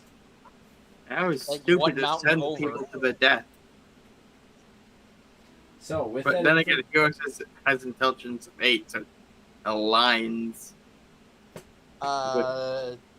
Who here wants to cast a sending spell? You warn the king not to send the people to the tower, yeah. King does not have a paired sending stone, so it needs to be a spellcaster. Yeah, It yeah. needs to be Dr. T, Tuck, Larry, or Crampernap, I believe. Fun happens to have sending Sure she does. for bullshit reasons. Man, is it? Where is it? What level's sending? 3rd. I mean, Pete, it should probably be either me or you, and we just grab a short rest quick before we go, because we Yeah. can get that back. Well, the other question, what spells do you want to launch today in preparation of tomorrow? Depending on spells. Well, right. That's i.e. whoever casts Sending is locked into having Sending on their prepared spells list, basically. Well, I'm helpfully thinking. Like, Hero's Feast lasts 24 hours. Like, you could do spells like that tonight, and then take off tomorrow. Or you could try to catch Circa Day early. I could scry a scroll of Sending. You could scry a scroll of Sending? I could scribe. That is my class. That is my fuck, not archetype. What is it? Subclass. Subclass thing. Like I can boop. Yeah, and then just get it for free. That's smart. It'll still have the D20 effect roll, but yes. Absolutely. I mean, it's not free. Like it's free. But it's a one little of the bit things. of time and some material cost. Yeah, it's one of the things that this subclass is meant to do. Which, speaking of making spell scrolls, I have a can't bunch do of it nearly scrolls. as efficiently as Crampernap can, but he can do that as well. So if we wanted to try making spell scrolls, today would be a good day to do that. I do have a bunch of spell scrolls of mage armor that nobody uses. Tuck doesn't need it. That have just been sitting in my inventory for a long time. I think Cheem told you to make a couple of those. Not a good He idea, died a couple. He died with a couple of them on him. So, do you guys want to take this day to prepare to go battle, or do you want to try to catch Cyric a day early? I won't be opposed either way. I say prepare. Okay.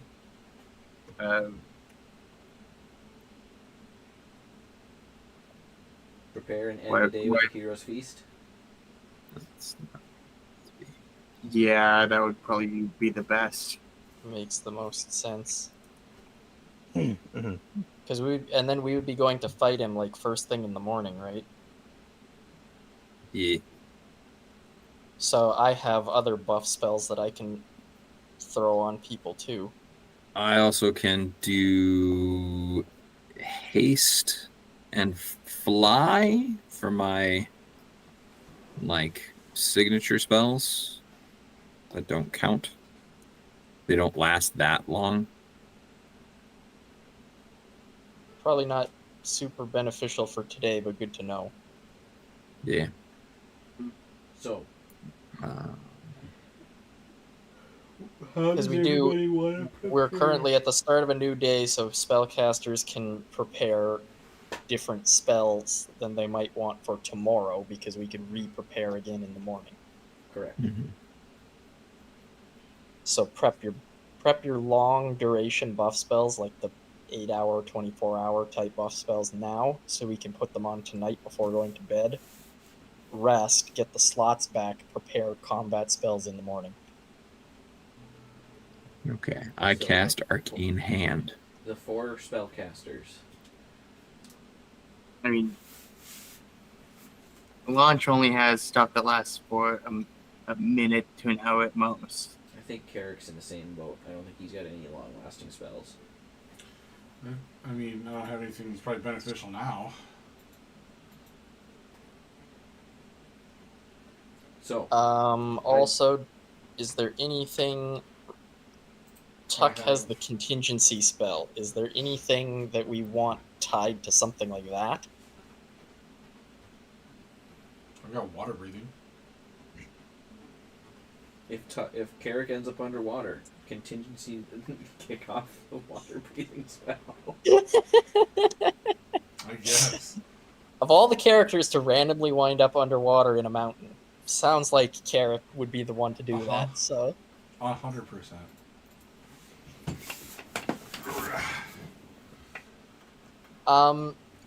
Dylan, would it be... I'm just throwing out the idea here, because this is going to be less play and more just essentially spellcasting bookkeeping.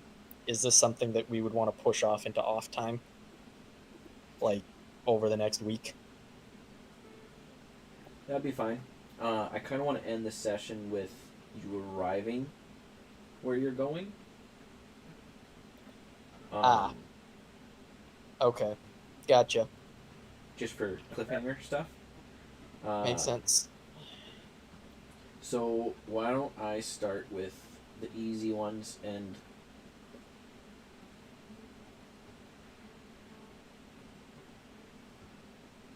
Hollow takes 24 hours.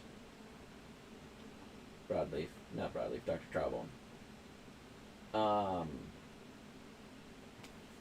We could take some notes down here.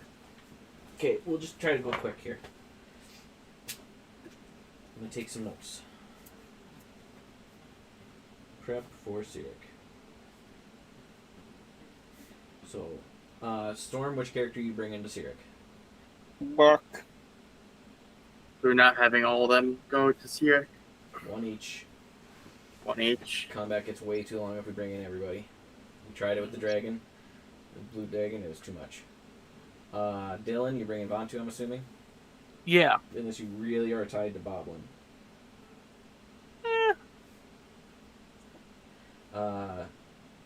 Wyatt, Launch or Huros? I kind of need to. Launch is probably going to be the better option, in all honesty. Okay. Evan, you're bringing Tuck. Yep. Isaiah, you're bringing Larry. Yep. Thomas, Carrick. Mm-hmm. Brody, Dr. T. And Tango. I'm assuming Dr. T for Brody, because his other character's dead. No, he's making a new character. Yeah. And Pete, you're bringing Rod. Abraham. Brody's thumbs downing. Brody's bringing Broadleaf Jr. Yes! So, Buck, is there any buffs you can give yourself today that you would help you tomorrow? I'm just gonna write it down if there is, yes or no. If not, fine. We'll keep. I'm gonna keep track of what other people give you too, but just because you, the non-spellcasters, are a little easier to prepare. Nothing that you can do. Buck. Yeah. Did you hear what I was saying? No, I spaced out. Oh. Is there anything you can do to yourself today that would benefit you tomorrow? I can do to myself today. I'm gonna try to record keep this, and everybody be thinking and telling. We're just gonna rattle off what you're gonna do. Not really. Maybe get some sort of better armor if they have it. I don't think you necessarily have time to go shopping. Wow. We'll have to stick with what we got, and it'll be good enough. Does everybody have one of the magic items? The glaive is not available. But you guys did go get the feather, the Sora's Temporal Nexus, and Varden's Will. I got the Frost Crown. That's not one of the legendary items, though. Frater has the Infernal Aegis, I think. Yeah. Do you want to swap Tuck that to Buck, has... if it makes I sense? could swap that to Buck. I think it makes sense, yeah. Okay, then do so. Manage inventory. We'll see if I have access to it.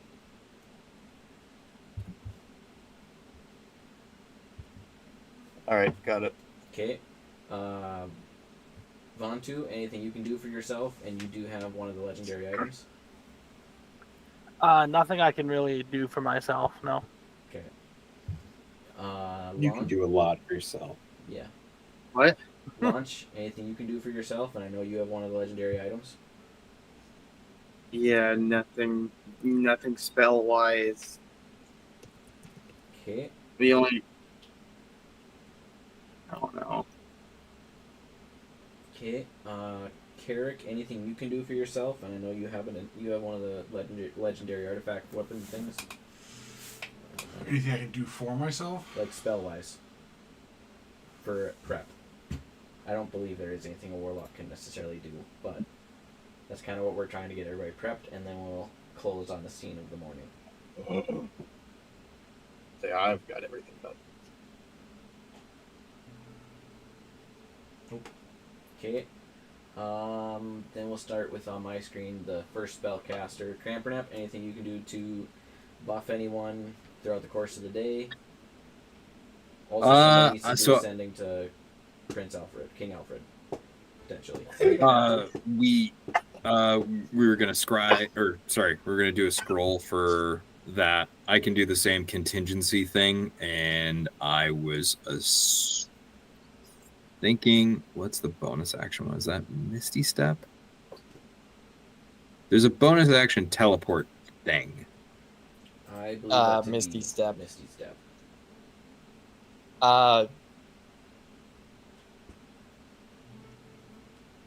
It depends on what you want. Misty Step can be a little bit. Also, I think contingency specifies it has to be a casting time of 1 action. Maybe, but bonus action are pretty flexible. I wouldn't say that's game breaking for that necessarily. There is Dr. T. Do you want to type out what you want to do? Yeah, it's casting time of 1 action, which Hello. Scatter is 1 action. That's what I was gonna say. I feel like something like that might be a little more valuable. Teleport 2 is 1 action. But where to? Yeah, that's kind of the hard thing, because you have to designate it. Also, I don't. Oh no, teleport's too high of a level. It has to be 5th or below. Yes. And scatter is 4th. 6th. Ooh. Can you upcast contingency? No, I don't think technically. No.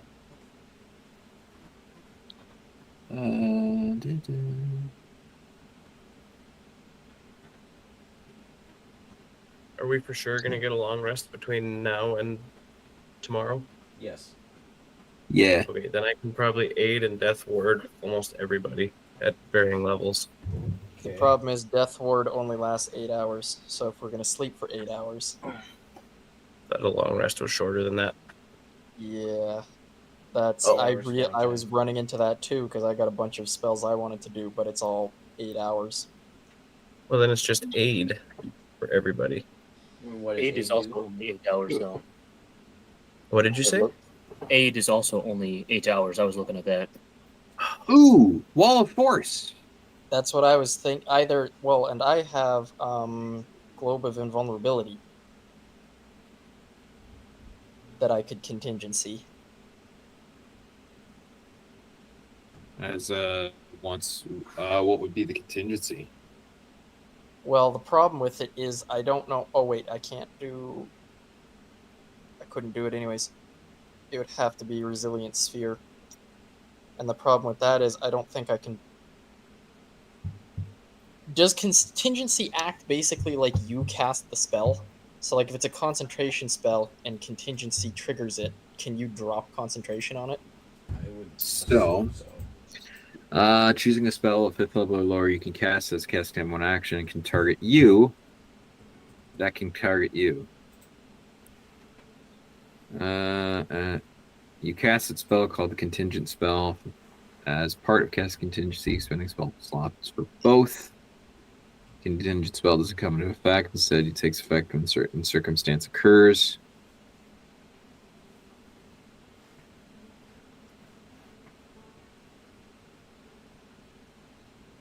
Only on you.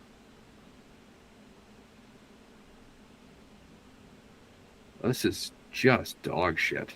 Yeah, what the heck? Just let me contingent cast whatever the heck spell I want. Yeah, no, unfortunately you can't do that. It's just on, so Yam can cast it on Yam self, and Crampernamp can cast it on Crampernamp self.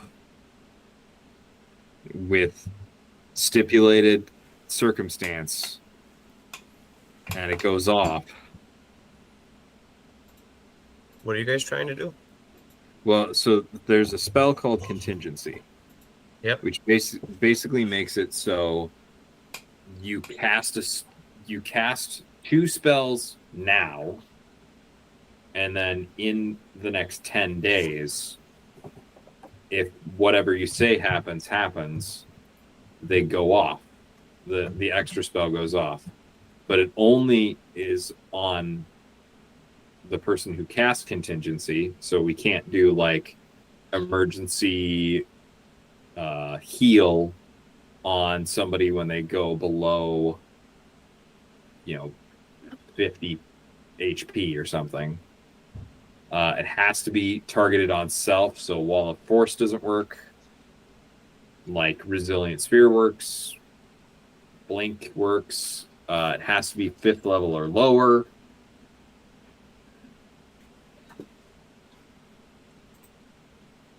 I mean, have like a contingency polymorph? But isn't what level is polymorph? 4th. I guess it's a second pool of health. Yeah. I can do symbol, but the object can't be moved. Yeah, it's. So, do you guys want to think about this, and we'll let you do that, but we'll just RP, or I'll just set the scene for what happens when you wake up, and Yeah, we'll call it a night. Let's do that, and we can work out the logistics over the gap. Yeah. Okay. Cool. So, you guys do whatever prep you need to do for the day. I'm assuming that's going to include a hero's feast. If so, do you want to quickly roll that for me, Dr. T? Sure.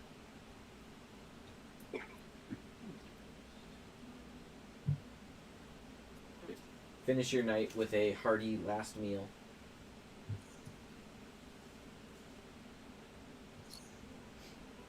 Good thing I brought all my dice with for me to roll 1 all night. Mm-hmm. But I'm Okay, there's nothing to roll. Everybody's hit point maximum just increases by 2d10. Do I roll that? Yes. Or is everybody individually? That would be the you roll. Oh. Caster There's rolls. one thing. One roll for everybody. Screw it up. 13. 13. Everybody gets 13 max added to their hit points. And you have advantage on wisdom saving throws. Oh, perfect. Okay. So, after you finish your feast, you settle in for a long rest. We will have to discuss, I believe, Dr. T, Tuck, and there's 9 legendary items available. We need to make sure everybody has one, and I think some of you don't. So we'll have to discuss that as well towards the end, or we'll do that over the course of the week to make sure everybody's good to go. Next 2 weeks here. So that's got to take place, and then so you wake up in the morning. Cyric greets you with one final riddle because he's a dick. Mm-hmm. He's about to eat a dick too. Yeah. Still stumbling in the snow, my friends. I've danced with shadows and played with the elements. Catch me if you can, but I doubt you will. The bridge awaits, but you have what it takes. That one Eat a was dick. a little more obvious, I think. Eat a dick. So, Thank you for saying that we have what it takes. I was not confident enough until you said that. Crampernap cast sending to Cyric. Eat a dick! Eat a dick. Oh, fuck you. How many words do I get with sending? 25. All right, cool. 17 chihuahuas are Eat a dick. Run. So 3, 8 times. 8. Yeah, 8 times. So he, Crampernamp made 2 scrolls of sending. It's one for the king and one for Cyric. Making fun of Cyric. To warn, and basically what we would have warned the king of is don't go to the gateway, and probably a list of the other material plane safe havens we tried to set up. Yeah. Okay. Yeah. And one of the like. Nah, and he was also and told about the sanctuary. sanctuary. Okay. So, you do all of that, and you gather yourselves in the morning. We need to decide now who casts teleport, because I'm going to write that down, and we'll roll for that effect at that point. Alright, so. It only makes sense for one of us to have it, because we ain't leaving. Yeah. I want to flip a coin. Hold on, I'm just Wizard fight. looking at my shit. Okay, we'll figure that out when we... Can't be next 6 time. level. Teleport is cast. Yeah. And you guys arrive at the base, near the base of the Eternal Bridge. You step out onto the snow, and you see in front of you, to which Carrick and Win-Win, if he shows, will recognize, the base of the Eternal Bridge. There is a house. And launch. And launch. He was there. And this house previously was occupied by a troll. A polite troll. Intelligent, well-mannered, with suspenders, spectacles, and upon arriving, you see this house. You see some stuff strewn about that was inside the house, blackened windows as if a fight had been, smoke had been in place, and you see this troll's head on a pike outside the door of the Eternal Bridge. Why didn't anybody report this? That's the real question. It's not about the world That ending. They should have is where reported we're that. That is where we're going to start the next session. Not the good man. Not the good Troll's head on a pike? Not just a troll, Nice. a nice troll. That was There's no such kind thing to as a you. nice troll. You met this All right. troll. He was a He nice kind with you. troll. I didn't He like was him. a nice I wanted to troll. kill him. He had glasses. Yeah. What was his But name? now he's dead. His name doesn't matter because he's toast. The Eternal Bridge was in Corax. And Good. we will see you guys on the 25th, I believe is the next time. Yes. Yeah, I'll yeah. be available. I'll Wait. be available. Ooh, were you looking at Glyph of Warding? Bye-bye. Goodbye, Storm. Thank you for that's- joining us. Bye-bye. Yeah. Not on my spell list, I think. Talk to you later. Oh, Bye. I have Glyph of Warding if that helps. Goodbye. You might. Bye, Dylan. Well, we'll figure it out. We'll figure it out. I also got to figure out who would benefit the most from having advantage on everything. All right, you guys keep chatting. I have to go take a dump. As far as I'm what? doing it for like an hour, so I'll I let you thought- go. So basically, before we Love you, teleport, buddy. Blah, blah, blah, blah, blah, blah. I can cast with my 9th level spell slot, because I'm figuring this is actually probably going to be better than Wish. Wait, what do you think is better than Wish? Well, from a flavor perspective, casting Foresight, the 9th level divination spell that gives somebody advantage on everything and everybody has disadvantage on them, seems like a pretty tuck thing to do. How long does it last? 8 hours. So, just looking quickly at the forums, you can do something called rest casting. As long as you're not casting for more than an hour in your long rest, it doesn't interrupt it. But does that burn the spell slot? No, Would it says that you use still the spell? gain the benefits as long as you go back to sleep. Okay. Just my quick reading on a forum. So a 1 minute spell cast at 2 in the morning Yeah, would still get rest casted off. that's what I'm understanding. So one thing that could cause an issue with that is if the chaos magic kicks in a fireball or something damaging to you, I would say that would disturb your long rest. I agree. The risk you I have to use take. a portent roll on that. No, Okay. it's not a check of any sort. It's just a thing that happens. I don't. Let me read the. Here. Because then we could do all of our aids and death wards and all that. Okay. Yep. Nope. 'Cause You're right, it's- Dylan. Wouldn't apply. It's chaos magic. The next Well, one is planned for the 25th. Yes. I might not be available. But why? I say no. What in your life? Oh, by the way, goodbye live stream. Me later. What in your life, Isaiah, could be more important than this?